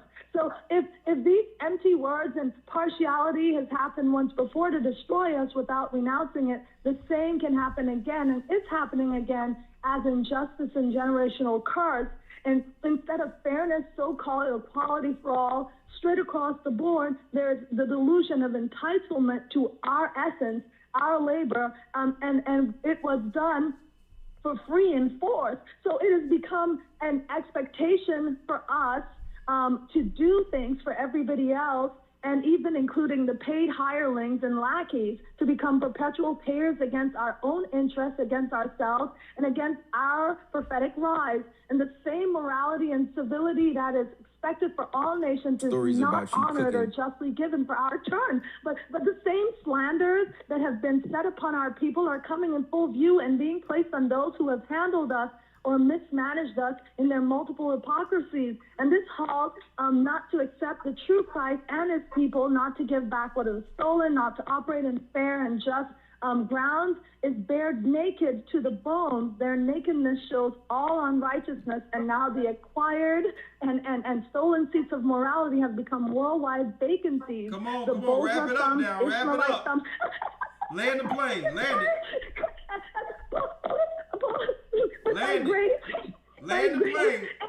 And the prophecies, just to say, Elder, that all of this oppression of the poor righteous man is coming to an end, and we know that this shift in tide means that Judah on the bottom will rise to the top. There it is. Rising to the top. There it is. Rising to the top. Up to the top. There it is. Blessings. Yeah, Gaja. Sir. You got to come get your girl, Kamala, man. You got to own Kamala, man. She's from Jamaica. She's from Jamaica. Me? Oh, no, you gotta own your girl. Come get your girl. Come get her, because she's about to show you how to do some greens. Hold up. I ain't know y'all do it over in Jamaica like this, man. Hold up now. In the pub? I'm about to play it. And come get your girl. She gonna show you how to put your foot in some greens. How you gonna tell us from the South on how to do some greens?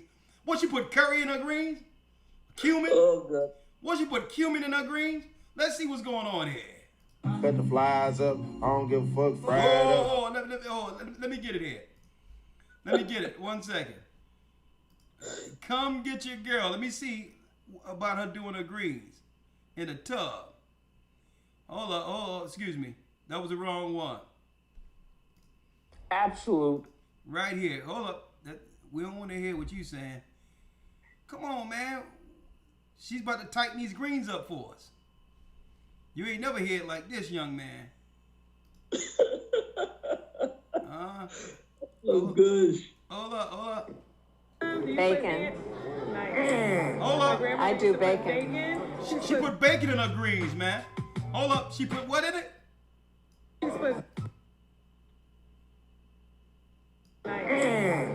I do bacon. She put bacon in her greens, man, right? She put bacon in it.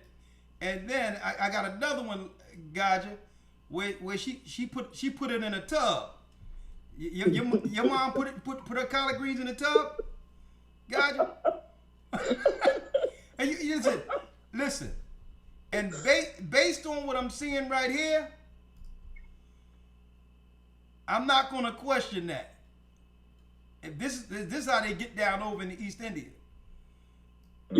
After you wash up in a tub, how can you be you sit your behind up in a tub, and then you say, hold up, where those greens at?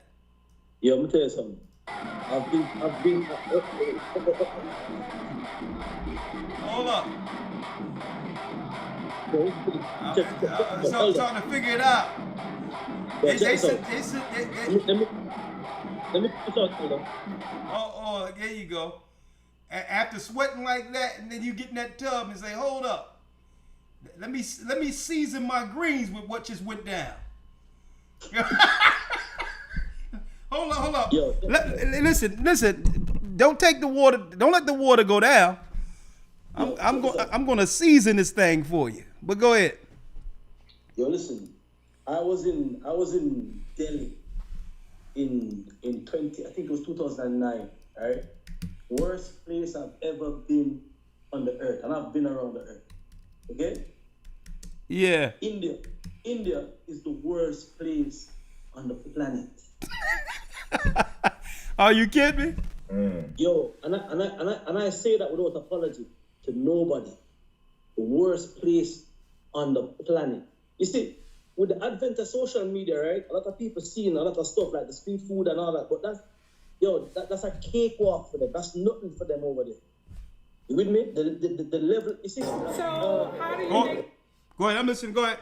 I think it was it Friday's Patreon, and you were talking about the gods over there like Hanuman, the mouse god. Hanuman. Yep. Yo, there's an entire statue like a Nephilim statue over there of him that they go and pray to every day. I saw that in Delhi. Okay. In Delhi, like a big statue. We saw some things out there in the fields with the cows. Yo, India is the worst place. You mean with the cows? Hold up, Gaja. What they doing with the cows? You know, cows are sacred over there. Yo, listen. They were behind the cows doing things that they should not be doing behind the cows. Okay, so they're doing unlawful activity that God said no about in the Bible. God said no to doing this with a cow. So just if I can give you what's going on. Yeah. The cow the drinking that. That's what's going on over there. Okay? I went to a spot, seeing them do that. Okay? Yo, when we went to Agra, so this is where the Taj Mahal is. In Agra. Yeah. And I saw all right, you remember that movie that came out a couple of years ago called Slumdog Millionaire? Yeah. So what Slumdog Millionaire did was romanticize all of that nastiness. When you get there, it's 1,000 times worse than what you see. It's wicked. Heights of wickedness over there. And it's like, you see, everything makes sense now with the truth, you know? And with the truth, you understand that they're dealing with idols. You with me? And that's the rankingness that comes with idolatry. You with me? And how the sect and the class systems where it's unbelievable. It's really bad. Worst place I've ever been on the earth. It's a rough deal over there. Real quick, Gaja. I had to go to Kamala's page.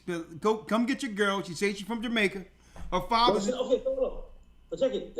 As a Jamaican, let me put it out there that we do not endorse, acknowledge, accept, or think Kamala Harris represents us. Okay. Let me put that out there right now. I'll put it out there because she's about. I don't know. Maybe after what she's gonna tell you what she do with these greens, may switch it up for you. Hold on. This is Kamala. This is Kamala Harris's page. Let's go. So, how do you make your greens? Do you put turkey in them? Do you Bacon. Nice. My grandma I used do to bacon. Put bacon. She's put Garlic. vinegar. I put white vinegar. Yes. I start with, I slice up my garlic. But no, first I chop up the bacon fry it. and get all that fat going. Then I put garlic, some chili peppers. Yes. There it is, man. Y'all put chili peppers in y'all greens over there. There's more. And then a lot of water and a little chicken stock. And I let it go for a while. Before I put the... This is how you get the black vote, y'all. This is how you get the black vote. Okay, you know the old civil rights crew is sitting around the table. Listen, you don't got to tell me nothing else. She told me about those greens. That's all I needed to hear. That's all I needed to hear, that she made greens. Yo, man, that musician, what's he called? Oh gosh, the one that came on stage and introduced her as an African American, the first African American female president. What's he called? Who? Oh man, what's he called again? This young rapper came out. Not even young, man. His name is escaping me now, but came out and introduced her as an African American. She's going to be the first African American president. I'm like, what? Man, she ain't. Listen, there's no one claiming that anywhere. Let me finish this. Water, it's a little chicken stock, and I let it go for a while before I put the greens in. And then, right, so you get that going and all that flavor. And then I put the greens in for a couple hours. Then I do vinegar, and then I cheat and do a little Tabasco. No, that's okay. Yeah, but Tabasco of all, like I like Louisiana hot sauce, but Tabasco has Louisiana hot sauce. You take a cue from old Hillary. That right amount of vinegar. Yeah. And that's how I do my green. I see why you get invited every year. So that's legit, man. There's nothing to see here. She's 100% black. All right. And and then while we at it, nothing to see here. You know, just go out and vote. Vote for Mrs. Imhoff. Mrs. Doug Imhoff. Okay? Make sure you get that thing popping. Oh, one thing. I got to go real quick, right? Gaja. Sir. We asked a question in the academy. Mm-hmm. Right? We know this is the husband of Kamala Harris, who we now, doing the research, her father, even though he's from Jamaica, he's never claimed Jamaican. He's really East Indian and part Irish, right? And on top of that, Kamala's history, father's history, is that he owned slave plantations. His forefathers owned slave plantations in Jamaica. So he's from the line of white people who came over there and enslaved Israelites, right? Here's a question though. So when they put when he said Jamaica, they made us believe it was speaking of black Jamaica. That's their deception. We posed a question in the academy the other day. Barack Obama. If Barack Obama was married to a white woman, would he have been voted president of the United States? I think he probably would have been in. With a white woman? Yeah, brother, let me tell you. See, you're not, either of us aren't qualified to answer that question. I'm going to ask the sisters in the chat room right now. In the chat. Right? I'm going to ask the sisters in the chat right now. And I'm going to put this on the screen for all to see. Right? I'm going to put this on the screen for all to see, because I think you and I are going to back off it for a little bit. You know what I mean? Okay. We're probably personally invested in this thing right now. Right? So what I'm going to do is I'm going to put the chat up in here. Right? Right up here. Here's the chat. Here's the chat. All right? All right, sisters. Only sisters.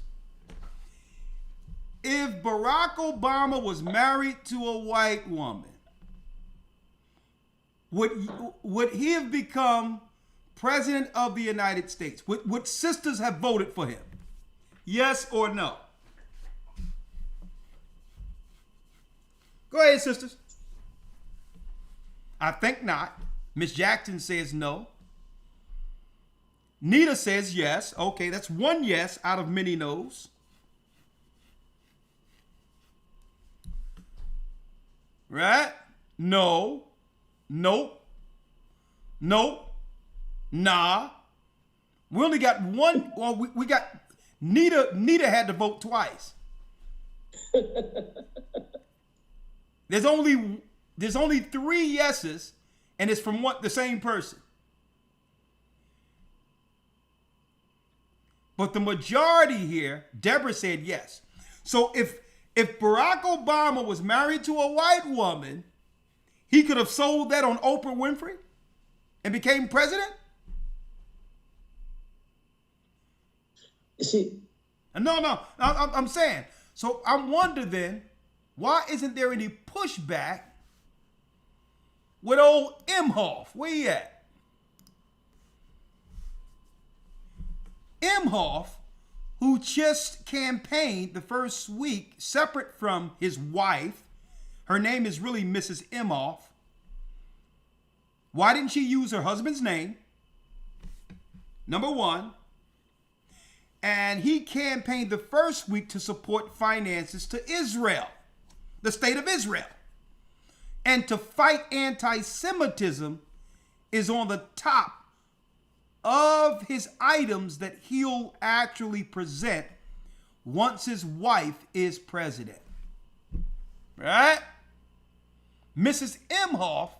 So why are we not hearing the same negative pushback that would have been out there if Obama had a white woman? Why no one cares about, I'm saying this, why? People can love who they want, that's on them. But they have built this campaign, Gotcha, based off of race. They claim the first black woman, so they called race into this conversation by pawning her off as a black woman. So since they're using race, we need to ask, well, since race is an issue, why you rarely see her public with him during the campaign? Right? Think about this. You rarely see her with him. I see what you're saying. I understand what you're saying. Right? So let me ask you this. Why do you think, put it this way, why do you think there's less pushback with him being her husband than if Obama had a white woman? Well, it's like you said, he's not really out there like that, like Michelle Obama was with Barack. Why? They're keeping him to the side because, like you said, they're using race to push it. But do you think it will affect her when it comes out to the public that this is her husband? Yeah, because politically it would ruin her. Why? Because they're trying to point her off as a black woman. And then on top of that, the optics doesn't look good if she's running around with a Jewish white husband publicly. That really gets in the way of her doing her black collard green thing. See? So when you're dealing with politics, because this guy don't look like anybody making some greens for him, it gets in the way of the politics. Everybody know, listen, everybody know what's really going on. It's racial politics seeking to deceive Judah again. That's what this is about. But we just calling out the hypocrisy because I'm gonna tell you. Let me tell you, Barack Obama wouldn't have made it through the primaries if he had a white woman. Period. I'm gonna tell you right now, our people vote on what? Symbolism. And guess what? Michelle Obama and her family and her children, along with her husband, had much outside of Barack Obama. Michelle Obama along with Barack, was the optics in of itself. People were voting for Michelle Obama as much as they were for Barack Obama. It was the whole optics of a black family that got Barack Obama elected. And see, you understand? Yeah, man, definitely. So I'm gonna tell you, it shows also the hypocrisy that they do through politics. Because why? They're not holding her to the same standard. If you're so black and down with black, where's your husband? Where's your black man? And that would be what? That would be the resonating factor to show that you are truly down with us as a black woman. See? And that's a conversation. And the truth is too, when you look at it really, you think, well, and listen. And I'm only saying this is because they're using racial politics and black optics to get her voted in. No, man, so when I'm saying also to add to that, black women really date outside of black men. You with me? So yeah, that's another thing. You know? See, but that's why when it comes to running publicly, her husband is in what? The witness protection program. You don't see this guy. Oh, good. You don't see this guy. Now, one other thing here.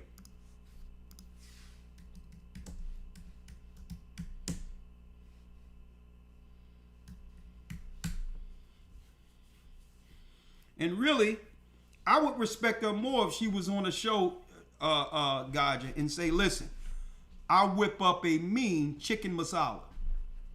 All right? Listen, that's honest. All right? Just be honest. Listen, that's honest. Okay. Yeah, like I make a mean naan bread. Okay. We in that. Oh, good. Just give us the truth. All right. So I got to get some sleep. So I'm gonna call you up in a few minutes, Gaja. Yes, okay. And just putting it out there. I'm in Toronto this Sabbath, so. You in Toronto? Yes, sir. This Sabbath. Okay, that's what's up. So that's a blessing. Reach out to me, and let's see if we can get you over the border. Yeah, man, definitely. All you gotta do is claim asylum. Sure.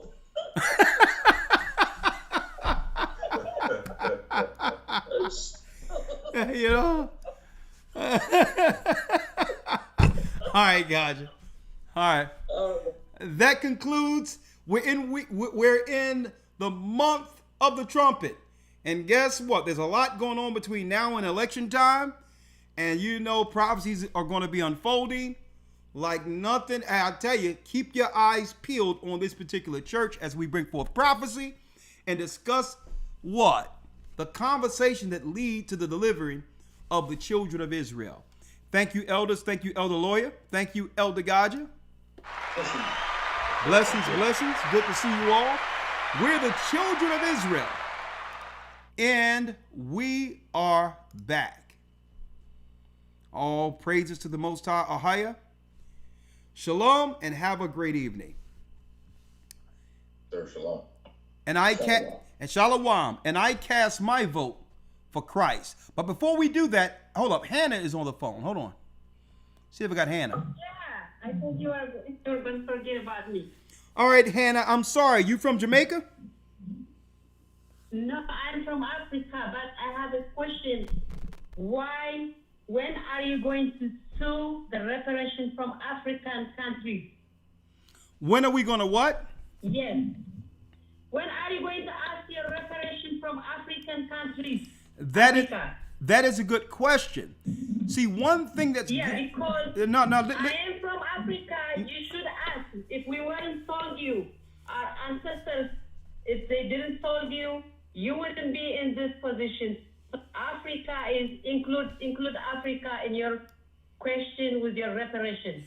So you're saying Africa should pay the children of slaves they sold also, as an African? Yes, 100%. Because there is a movie, Sankofa. You should watch it.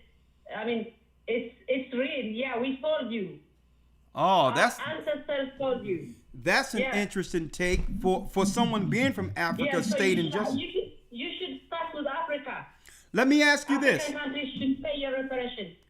I'm glad you're bringing that out. Let me ask you this. What part of Africa are you from? What country? I am Ethiopian, but every African country should pay because they let you to be in this position. And the Gori Island is one evidence. And there is a movie, Sankofa. It's a well-certified movie. You should check it out on the YouTube. So your problem started in Africa. So Africa should be included paying reparation to African Americans. Well, that's sister. That is a great point. But let's knock down one pin at a time. The current corporation, right? Yeah. The current corporation is what our people are facing now. And then, after that, if there's anything, if that sets a precedent, then we can take the next step, right? But let me ask you this. How long have you been following the church, sister? I always listen to you. It's very interesting. But my friend and I, we always talk about you. When African Americans start asking their reparation from Africa, Africa is the richest continent, so they should pay you. Let me ask you this. If you think a black American being from the tribe of Judah, do you think that we could come over to Ethiopia and tell Ethiopians on television what they shouldn't get? And what would happen if Ethiopia? Can our people, being a black American from the tribe of Judah, could I come over Ethiopia on your television when your people are actually marching for something that they need to survive? Can I come on the television and tell your people that y'all shouldn't get it? Who, us? Okay, listen to me. What was the question? The question is this. Listen good. Just say your people are being oppressed by your government, right? Yeah. And they're actually withholding what you need to sustain as Ethiopians. Can me, being a black man from America, born here, from Judah, can I get on TV in the midst of your political struggle and tell your government that they shouldn't give you anything? Can I do that as an American? I think you could, but I don't know how you're going to do it. But no, listen to what I'm saying. You could. If I was in Ethiopia and did that, what would the Ethiopians do? If I was to stop them from getting what they deserve, and I was to say, y'all don't deserve it, give it to me. How would Ethiopians treat me? What is about Ethiopia, this question? No, okay. It's not clear to me. No, I'm just giving you an example because we showed earlier how others are coming from other countries who have benefited based on what we have done here in America, only to get on the news programs and say that they shouldn't give our people from the tribe of Judah reparations. And they're not even from here. We're not. They shouldn't say that. Huh? They shouldn't say that. Yeah, but what I'm saying is, if I was to do this in one of their countries, that would lead to some level of physical harm, I believe these people would actually, if I did that in Ethiopia, they would be waiting for me after the broadcast, don't you think? No, they shouldn't say that from other countries. That's not their business, because you guys came as a slave, the whole world knows.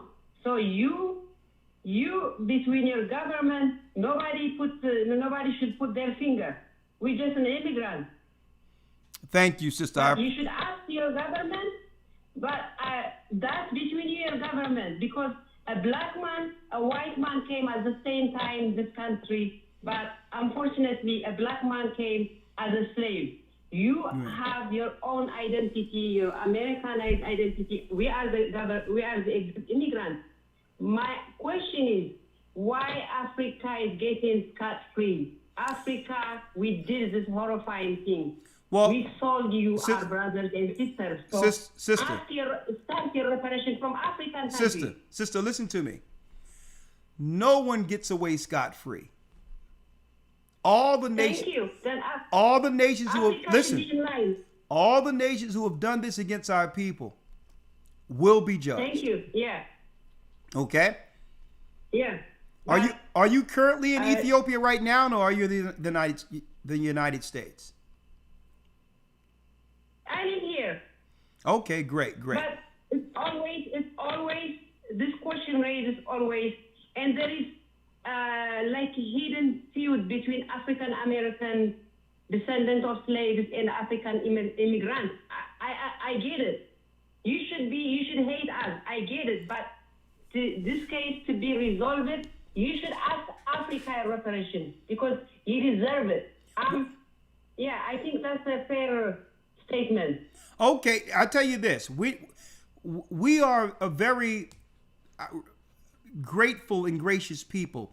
I don't think it's in our spirit to hate anyone, but I would say this. I thank you for your assessment and your take on this. Not too many people are willing to come out and say what you're saying. But let's be real. Shouldn't the other African countries, shouldn't they be grateful for what the children of Israel, the black man and the black woman did here in America, which have given shouldn't they be grateful for what we did to allow justice to extend not just from America but throughout all the world, that would give you all an opportunity? And I don't hear enough people enough Africans from these other countries stating that you know what, we should be grateful, because you know what, my brother? Yeah. You know what, my brother? Every immigrant should appreciate you. If your struggle hadn't been there, even myself, I don't know what I would be. America was a white country. It's still a white country. But you fought for us to enjoy this country, because I flee from my country. But I'm still going to school. Thank you for what America has given me. But that gift was came from you, from your struggle. So I feel guilty that African, we sold you. We should pay reparation to you, the African American descendants of slaves. I think so.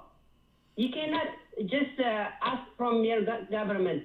Africa should be included in your reparation. I don't know. I never heard anybody raise this question. But as an African, I feel guilty when I took African American study. I did my own research. We cause you all this suffering as Africans, our ancestors. So we should, our country, our continent should pay you reparations.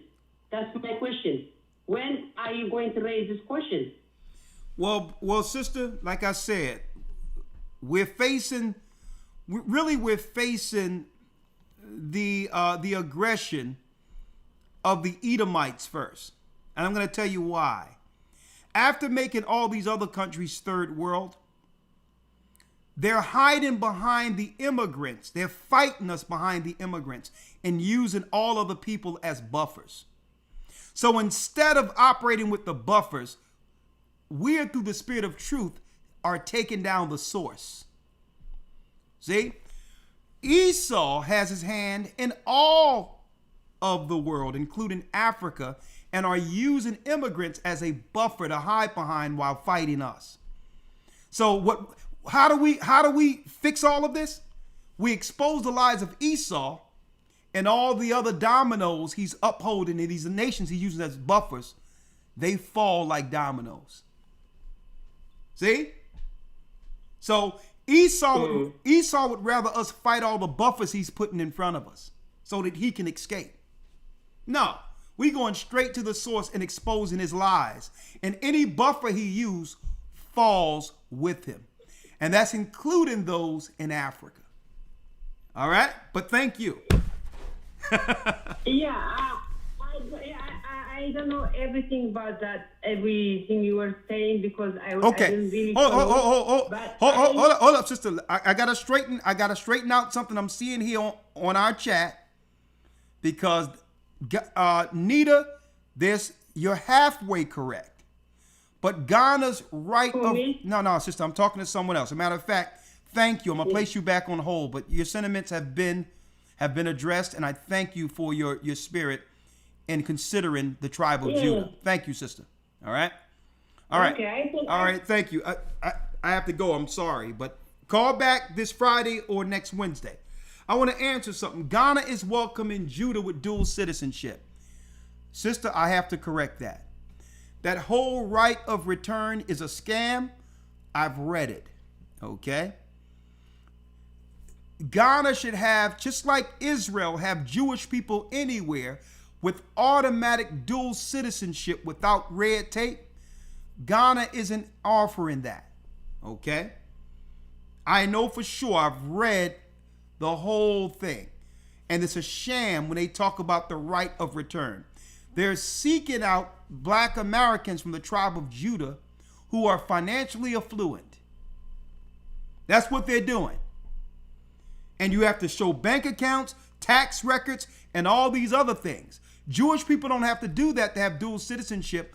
A Jewish person anywhere automatically have dual citizenship with Israel without showing a dime. So no. A matter of fact, I'm going to roll that out and actually go to that right of return scam. It's an Israelite scam in Ghana. They're talking about dual citizenship they're offering. No, they're not. Dual citizenship would be this. If they were inviting us there and say, you get citizenship, and based on us selling you, here's Thank you for using Blog Talk Radio. Goodbye. Right? On top of us selling you. On top of us selling you. On top of us selling you. Okay? You get these many acres of land in reparations for what our government did in selling you over to America. That would be proper dual citizenship. Not no, let me see whether or not we can actually cast a great net and see who has the money in America to help us. Okay, so I wanted to straighten that out. That's a sham. They're not offering dual citizenship. Dual citizenship would be without us offering anything up, our status, our finances, or anything, and say, if you can prove that you come from these shores, this is what you get come as a citizen walking into Ghana. That's true dual citizenship. Okay? It's a sham. With that, may the Most High be with you. Stay prayed up, sin not, and keep in mind the Most High is calling back Israel. I'll see y'all Friday on Patreon. And of course, we're setting up some debates. We're going to do our debates over there. A lot of our debates, because we don't want to be dealing with the censorship and all these others. If somebody come against us sideways, we would like to answer them without having to jump through hurdles when it comes to the guidelines here on this particular platform. Even though I appreciate YouTube, the guidelines don't allow us to be, to handle things like they need to be handled sometimes. So we're going to use Patreon for that with debates unfiltered. So if you're not a Patreon member, you want to be a part of this, because this is where we're going to have those tough discussions. Patreon.com/AGathering144. Again, we're going to go into Islam this weekend, exposing the racism within the Islam's doctrine, within the Islamic doctrine, the racism within the theology of Islam this coming Sunday. Yeah. With that, may the Most High be with you. Say, prayed up, sin not. We will soon see Israel. Have a great evening. The Arabs and Africans told us, together our wives and children then sold us. In the belly of these great ships we traveled in fear. By the rivers of Babylon we found our brothers here. Together in Colombia, Reuben from Australia, Issachar, the Mexicans, highest gathering Israel, the Negroes, Benjamin, the West Indians, Levi, the Haitians, highest gathering in